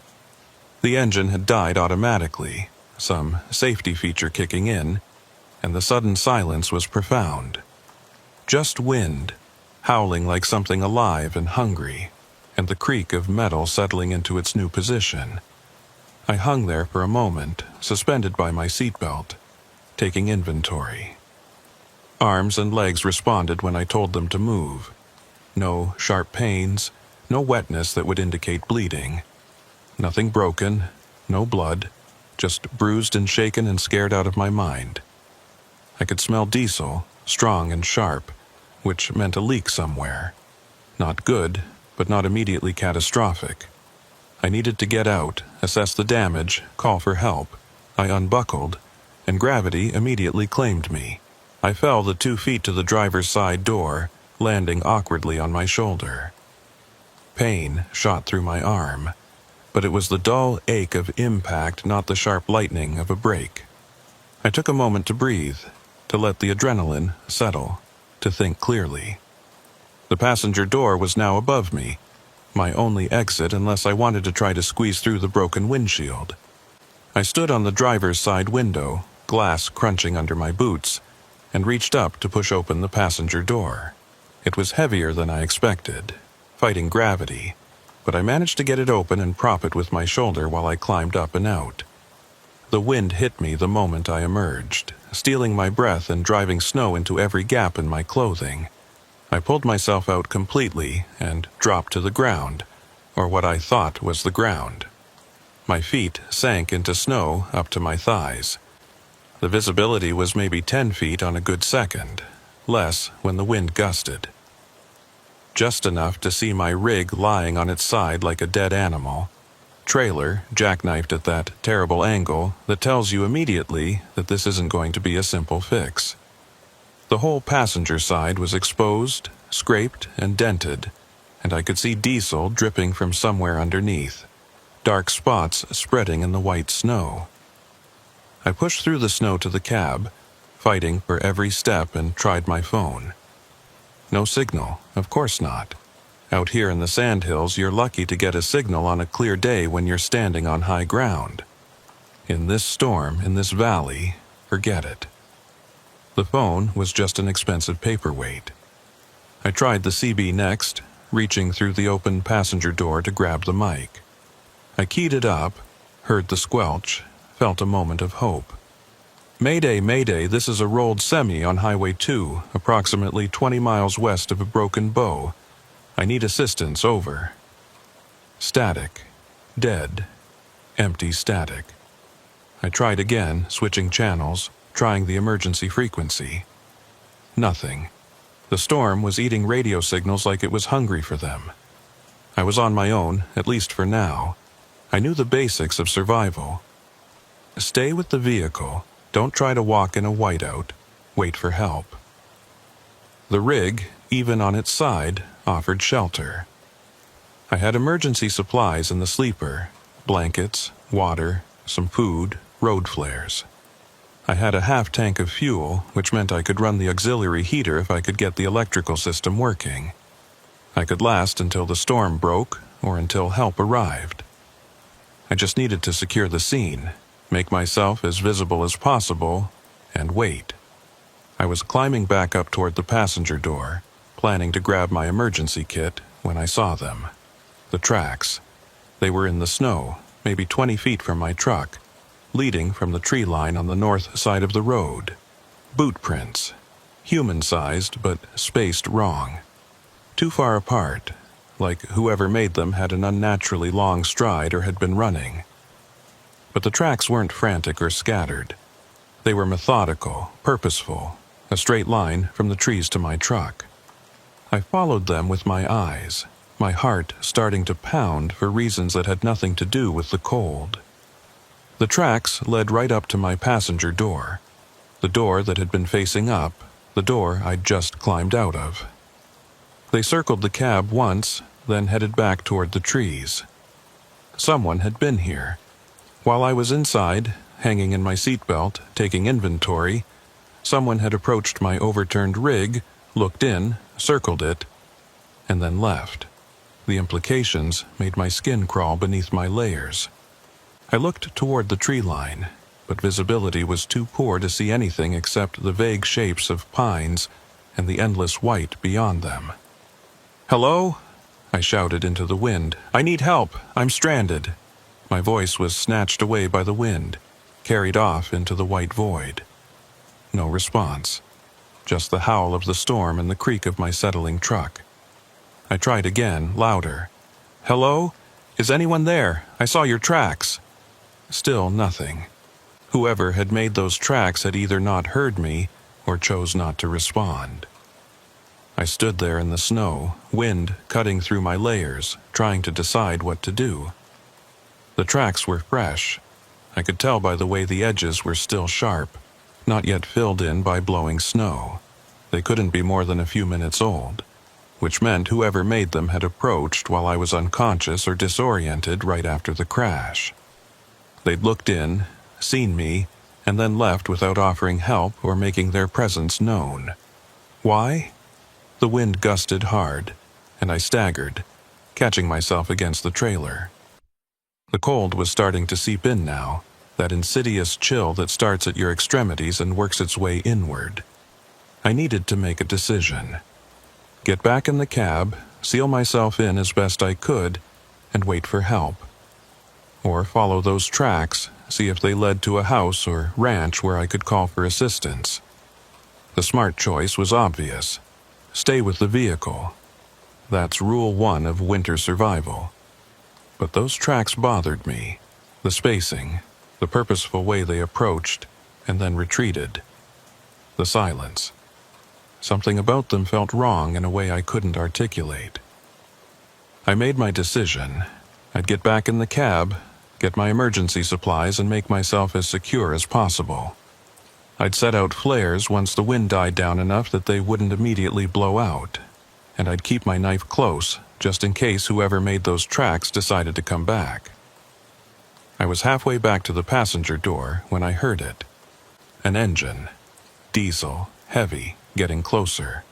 Relief flooded through me like warm water. Someone was coming, had seen my rig or heard my mayday somehow, was coming to help. I scrambled up onto the side of my overturned truck, waving my arms, pointing my flashlight toward the sound. Through the snow, I saw headlights, high-mounted, probably a pickup. It was moving slowly, cautiously, feeling its way through the whiteout. It pulled to a stop about 20 yards away, engine idling, lights on, but nobody got out. The pickup just sat there, exhaust puffing white clouds into the wind, headlights cutting cones through the snow. I waved again, shouting, "Hey, over here! I need help! Truck rolled over. I'm okay, but I'm stuck." Still, nobody emerged from the pickup. The engine continued its steady rumble, and I could see a shape behind the windshield. Someone in the driver's seat, but they weren't moving. I dropped back into the snow and started wading toward the pickup, every step an effort. "Hey, can you hear me? I need a pull, or at least a ride to somewhere with a phone." I got within 10 feet, close enough to make out details now. The pickup was old, maybe 70s vintage, with a grill that looked like a mouthful of broken teeth. Rust showed through the paint in places, and one headlight was dimmer than the other. The windshield was frosted over, completely opaque. Nobody could see through that. Nobody could drive with that windshield. And yet the pickup was here, idling, as if someone had just parked it. The exhaust bothered me, too. It was coming out white, too white, thicker than normal exhaust should be in cold weather. It looked less like combustion products and more like steam, or breath, cold breath, condensing in the freezing air. I stopped about 5 feet from the driver's side door, sudden instinct overriding the desperate need for help. "Hello?" I called out, my voice smaller now, uncertain. "Is someone in there?"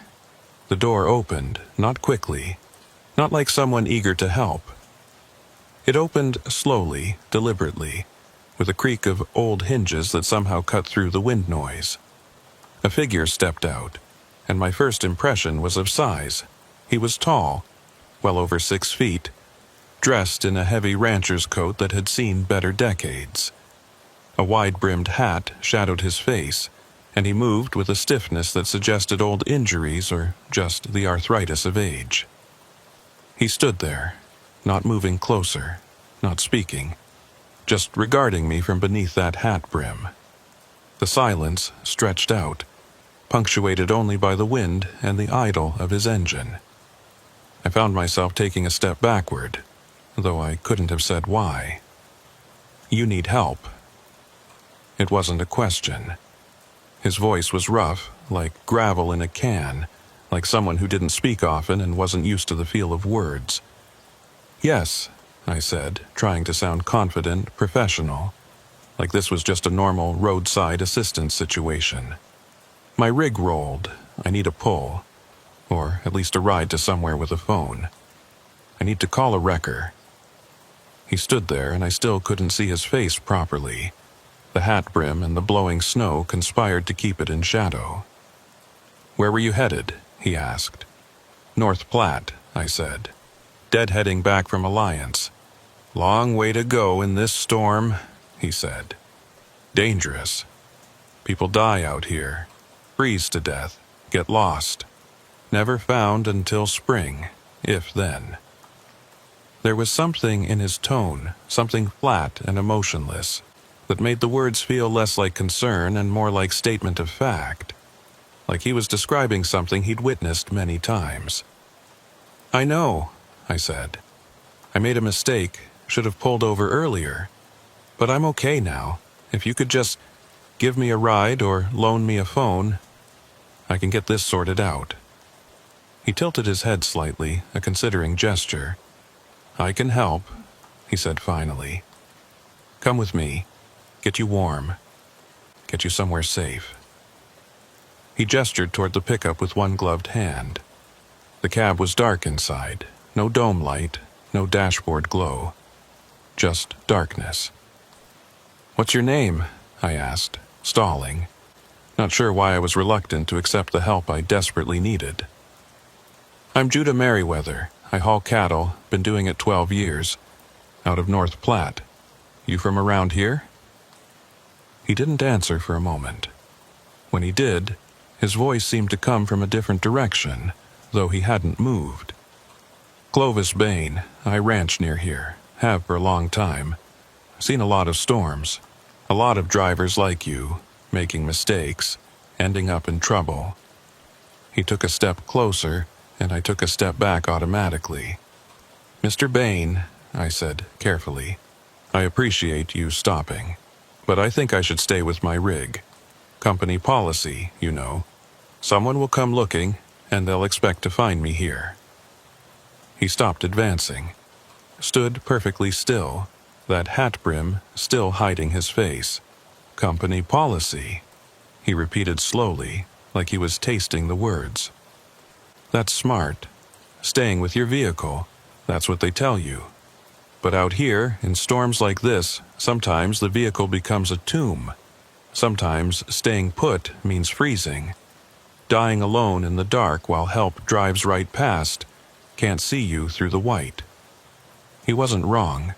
That was the nightmare scenario every winter driver feared.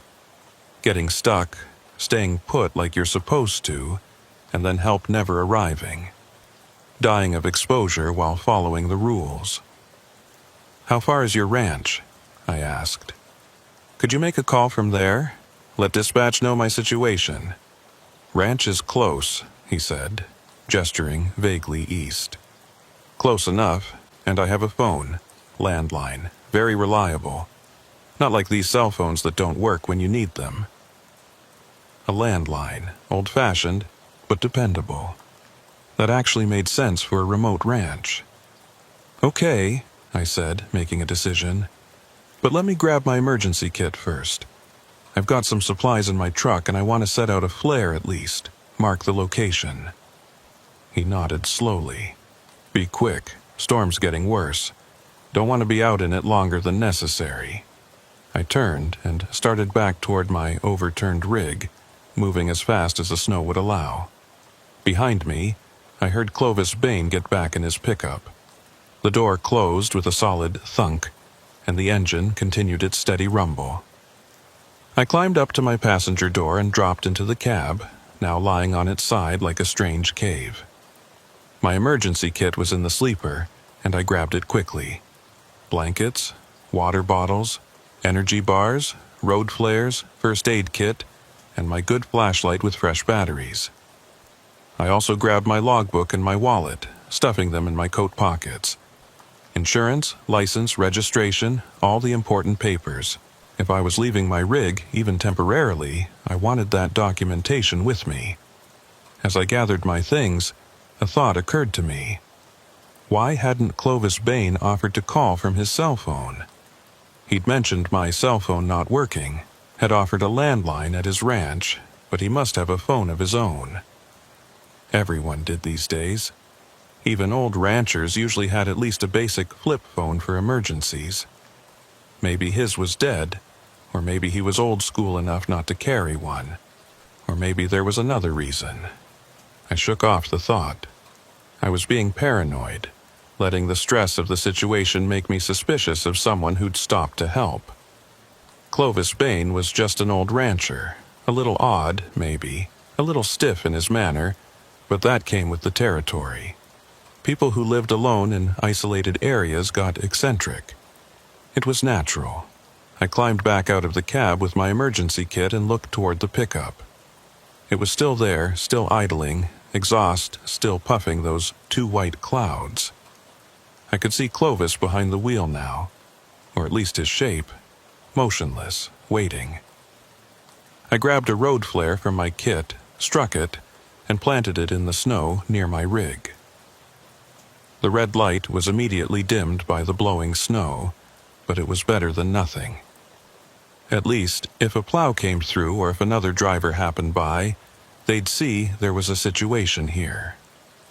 I started wading back toward the pickup, emergency kit clutched to my chest. I was maybe 10 yards from the passenger door when I noticed something that made me stop. There were no tracks around the pickup. None. My tracks led from my rig toward it. That much was clear. But there were no tracks leading to the driver's side door, no tracks indicating that Clovis had walked around his vehicle, no tire tracks showing where he'd driven from. The pickup was sitting in pristine snow, as if it had been lowered from the sky directly onto that spot. I stood there, wind howling around me, staring at the impossible absence of tracks. Then I remembered the tracks I'd seen earlier, the ones leading from the tree line to my overturned truck. The spacing had been wrong, I'd thought, too far apart. Now, looking at the pristine snow around the pickup, I understood. Those tracks hadn't been made by someone walking with a long stride. They'd been made by someone who wasn't quite walking at all, someone whose feet didn't quite touch the ground with every step. My hands tightened on my emergency kit, and every instinct I had screamed at me to run. Not toward the pickup, away from it. Back to my rig, back to my overturned tomb of metal and diesel fumes, back to anything except that waiting vehicle with its opaque windshield and its too white exhaust, and its driver who cast no tracks in the snow. I started backing up, slowly, trying not to make it obvious, trying to keep the pickup in view. The passenger door opened. I hadn't seen Clovis move, hadn't seen him reach across to unlatch it, but it swung open nonetheless, revealing the dark interior. "Get in, Judah," his voice called out. And I realized with mounting horror that his lips hadn't moved. The voice wasn't coming from inside the cab. It was coming from everywhere and nowhere, surrounding me like the wind. "Get in. We have a long way to go, a long way down." I dropped the emergency kit and ran. Not toward my rig. That was too far, too exposed. Toward the tree line, the same direction those impossible tracks had led. The snow grabbed at my legs like hands, trying to pull me down. But fear gave me strength. I heard the pickup's engine rev, heard the wheels spin and catch, and then I heard it moving, pursuing me. I didn't look back. Looking back would cost me seconds I didn't have. I crashed into the tree line, branches whipping my face, snow cascading from disturbed boughs. The trees were thick here, old pines that blocked some of the wind and most of the snow. I kept running, weaving between trunks, trying to put distance and obstacles between me and whatever was following. Behind me, I heard the pickup stop, heard the engine idle, heard a door open. "Judah," Clovis Bain's voice, patient, almost amused. "Where are you going? You can't survive out here, not in this cold, not in this storm. Come back, let me help you." I pressed myself against a tree trunk, trying to quiet my breathing, trying to listen over the sound of my own heartbeat. The wind was quieter here among the trees, and I could hear him moving. Not footsteps exactly, but a sound like something heavy being dragged through snow. The sound would stop, then start again. Stop, then start. He was searching, methodically, patiently, hunting. "I've helped a lot of drivers, Judah," his voice called out, seeming to come from multiple directions at once. "Helped them find their way. Helped them get warm. They're all warm now. So warm they'll never be cold again. Don't you want to be warm, Judah? Don't you want to stop shivering?" I bit down on my glove to keep from responding, to keep from giving away my position. The cold was already working its way through my layers, and he was right about one thing. I couldn't survive out here indefinitely. Without shelter, without heat, I'd be hypothermic in hours, dead by morning. The dragging sound came closer, and I risked a glance around the tree. Through the gaps between pines, I saw him, Clovis Bain, moving through the forest with that same stiff gait. But now I could see why he moved that way. His legs weren't quite bending right, weren't articulating the way human joints should. He moved more like a puppet, animated by something that didn't quite understand how bodies worked. And his face, God help me, I finally saw his face. The hat had been knocked off by a low branch, and what I saw underneath made my stomach lurch.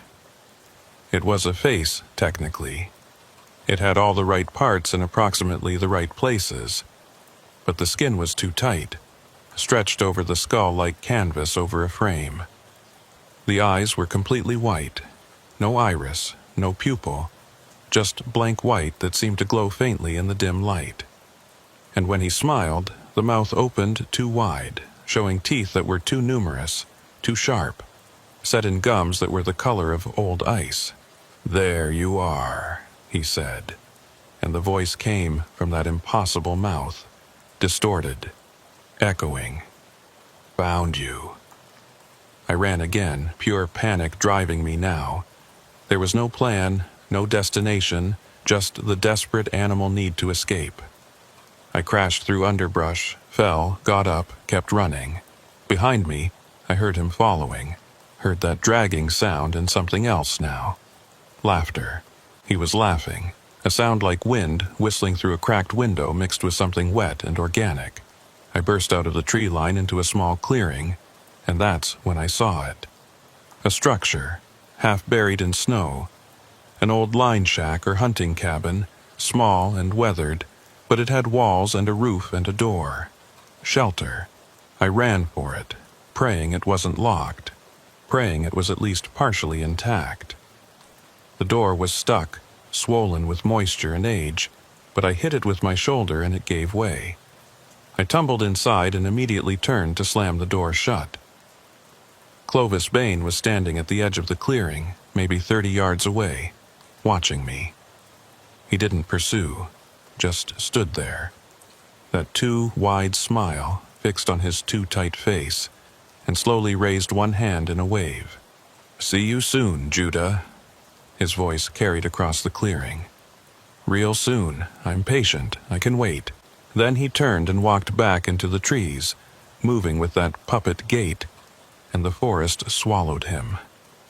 I stood there shaking, back pressed against the door, lungs burning, mind refusing to process what I'd just seen.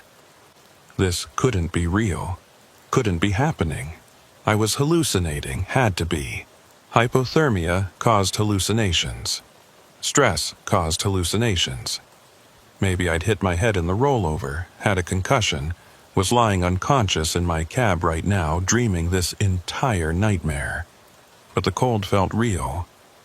The rough wood of the door against my back felt real. The burning in my lungs and the terror in my gut felt real. I looked around the cabin, letting my eyes adjust to the dim interior. It was small, maybe 12 by 12, with a single room and a lot pot-bellied stove in the corner. There was a cot against one wall, a small table, a couple of shelves with canned goods covered in dust, a hunting cabin long abandoned by the look of it, but structurally sound enough. The windows were intact, though filthy, and the door, while old, was solid wood. It was shelter. It was more than I'd had 10 minutes ago, but it was also a trap. I was locked in here with whatever Clovis Bain was circling outside. I went to the window and wiped away enough grime to see out. The clearing was empty, trees swaying in the wind, snow falling steadily. No sign of the thing that had chased me. But I knew it was out there, waiting, watching. I checked the cabin methodically, looking for anything useful. The shelves yielded cans of beans and soup, so old the labels were barely readable. Matches in a waterproof container, and a half-used bottle of kerosene for the stove. I checked the stove itself and found it clean, functional, with dried wood stacked beside it. Someone had used this place seasonally, probably hunters, and had left it ready for the next season. I could make a fire, generate heat, survive until morning. But morning was at least 12 hours away, probably more. Could I hold out that long? Could I keep whatever was out there from getting in? I started a fire in the stove, more for the psychological comfort than the immediate warmth, though that would come soon enough. As the kindling caught and the wood started to burn properly, I felt some of the terror recede. fire was primal protection, ancient defense against things that hunt in the dark. I pulled the cot to where I could see both the door and the window, positioned myself so nothing could approach without me seeing it, and tried to think rationally about my situation. I was stranded in a blizzard, miles from help. With a rolled truck, I couldn't drive. But I was alive, I had shelter, I had heat, and I had matches and wood to keep the fire going. In the morning, when the storm broke, I could make my way back to the highway. Someone would find my rig, would call it in, would send searchers if necessary. I just had to survive the night. Just had to wait out the darkness and whatever was in it. The fire crackled, wood popping and settling. Outside, the wind howled and the snow fell and the world was reduced to white and black and the thin orange glow of firelight. That's when I heard the sound. A soft scraping, rhythmic, coming from the roof. Like fingernails, or something like fingernails, scratching against wood shingles. I grabbed a piece of firewood from the stack, a solid length of oak that would make a decent club, and moved to the center of the room where I could watch all directions. The scraping continued, moved across the roof from one side to the other, then stopped. Silence except for the fire and the wind. Then a new sound. Tapping on the window, gentle, almost polite. Tap, tap, tap. I looked at the filthy glass and saw nothing but darkness and the reflection of firelight. Tap, tap, tap. The sound came again, more insistent. I approached the window slowly, club raised, and wiped away more grime. Pressed against the glass from outside was a hand. Palm flat, fingers spread, pale as snow. But wrong. The fingers were too long, the joints bent at angles that weren't quite natural. As I watched, the hand slid down the glass, leaving a smear that wasn't quite water and wasn't quite ice. Judah, the voice came through the glass, muffled but recognizable. Clovis Bain. Let me in. I just want to help. Want to get you warm. Don't you trust me, Judah? Go away, I said, my voice barely above a whisper. Leave me alone. The hand disappeared from the window, and for a moment I thought he'd actually listened. Then I heard footsteps on the porch, heavy and deliberate. The door rattled in its frame as something tested it. I'd wedged it shut with a chair, but that wouldn't hold against a determined assault. Judah, the voice came again, right outside the door now. This is foolish. You'll freeze in there eventually. Fire will go out, wood will run out, cold will come in, but I can take you somewhere warm, somewhere you'll never be cold again. Don't you want that?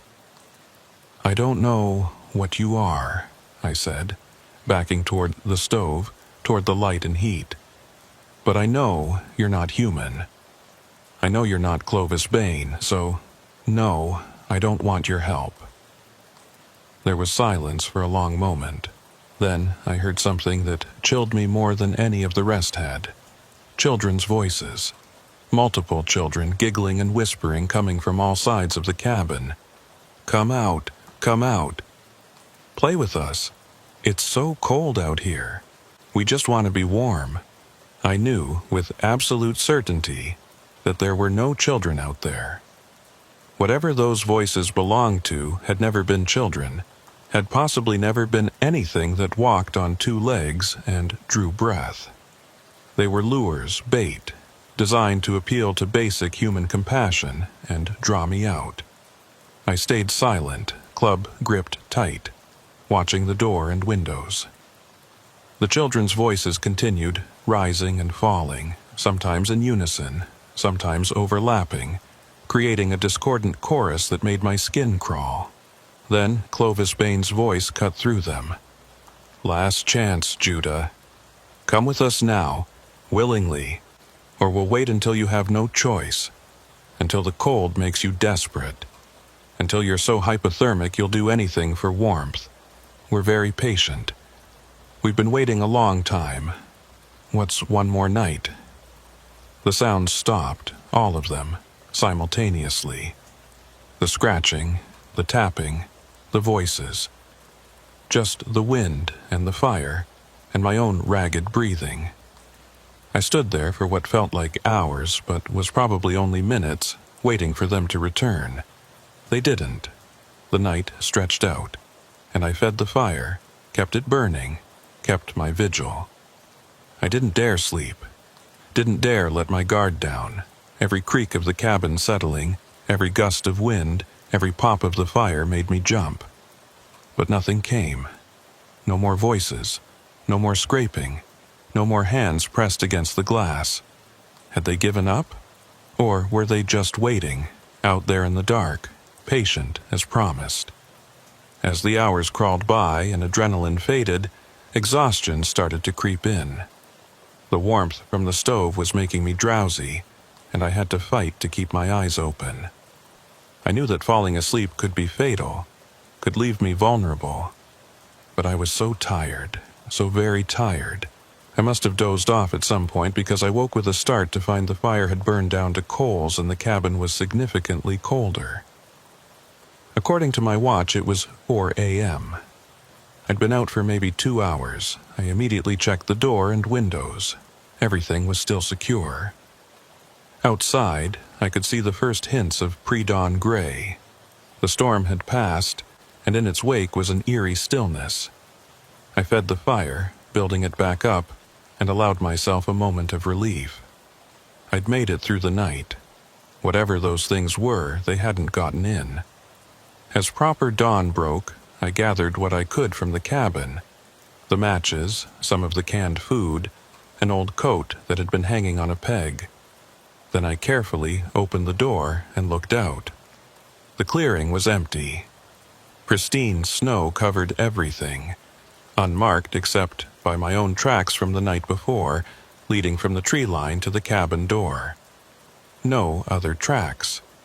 No sign that anything had been circling the cabin, scratching at the roof, tapping at windows. It was as if I'd imagined the whole thing, but I hadn't. I knew I hadn't. I had the memories too vivid, too detailed, too terrifying to be hallucination. And there, in the snow near the porch, was evidence.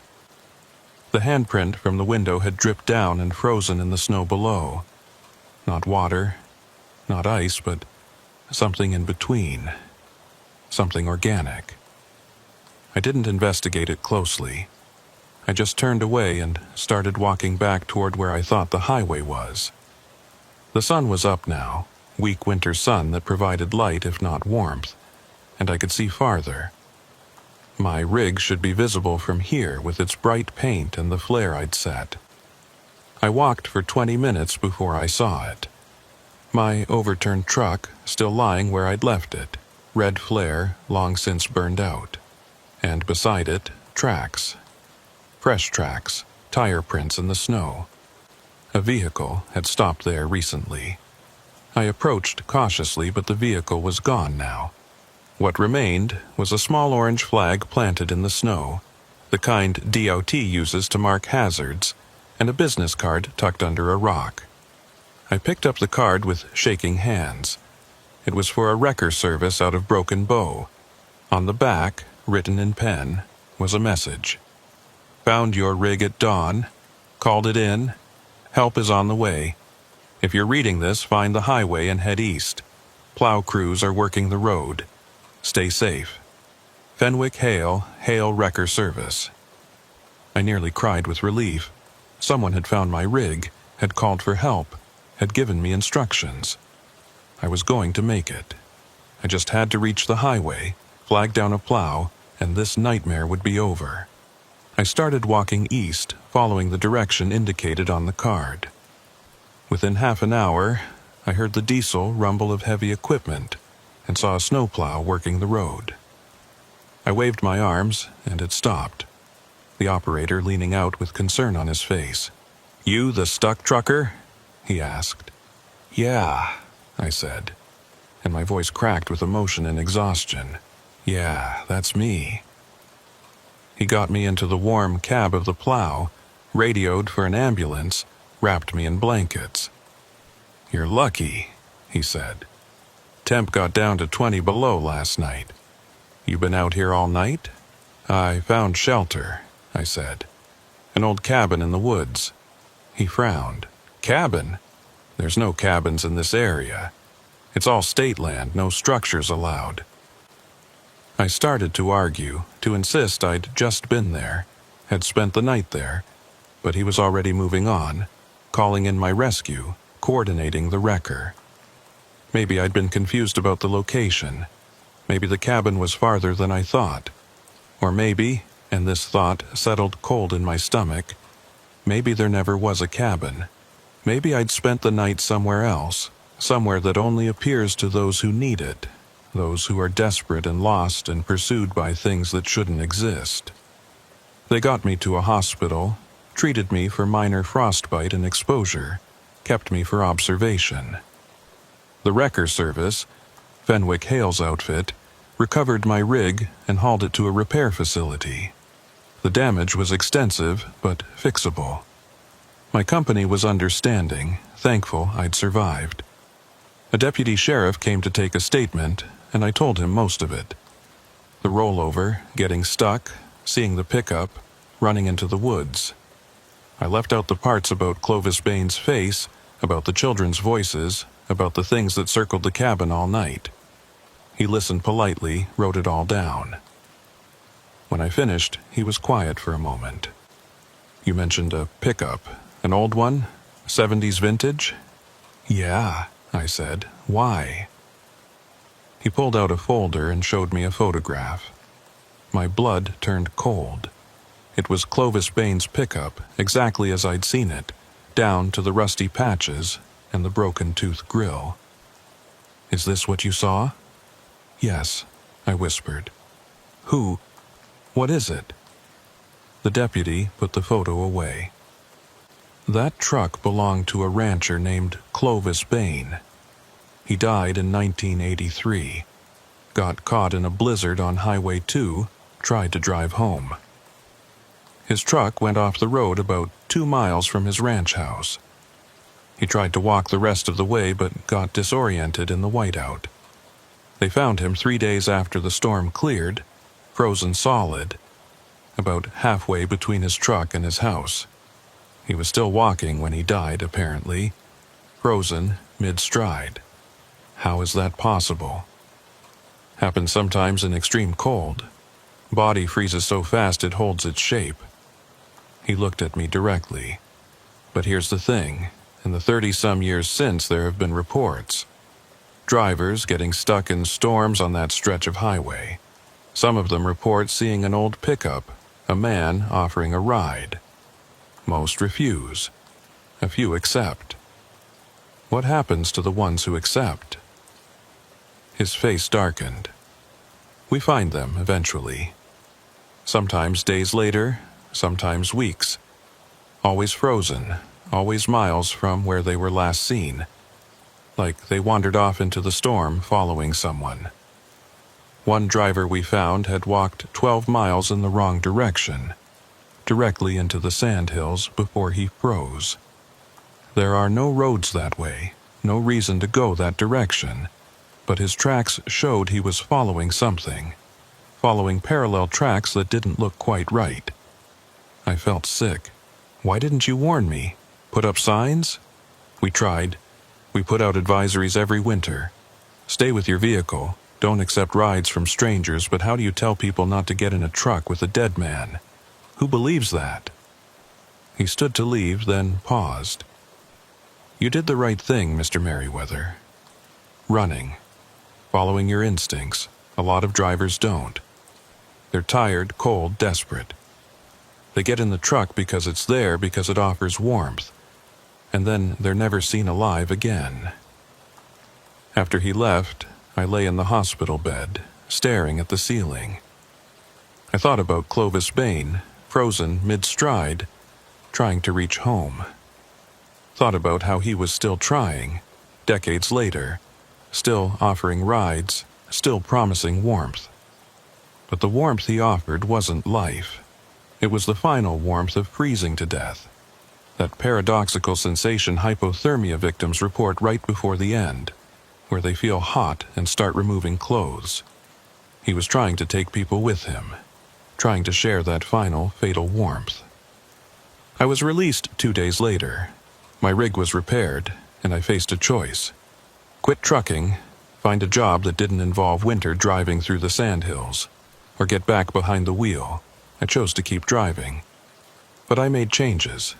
Better emergency gear, satellite phone with reliable coverage, extra fuel for the heater. And I made rules.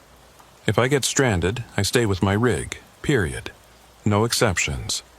I don't accept rides from strangers no matter how desperate I am. I don't follow tracks into the woods. I don't trust old pickups with frosted windshields that appear out of nowhere in storms. It's been 6 years since that night, and I still run freight through Nebraska. I see that stretch of Highway 2 sometimes, and I always feel a chill that has nothing to do with the weather. Because I know what's out there.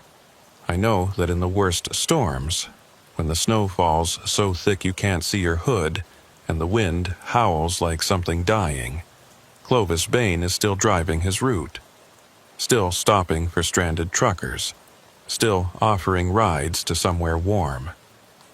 And I know that every few years, some desperate driver accepts that ride, climbs into that truck with its dark interior and its driver who doesn't quite move right, and they're never seen alive again. Sometimes I see the pickup in my mirrors, far behind, pacing me on empty stretches of highway during winter storms.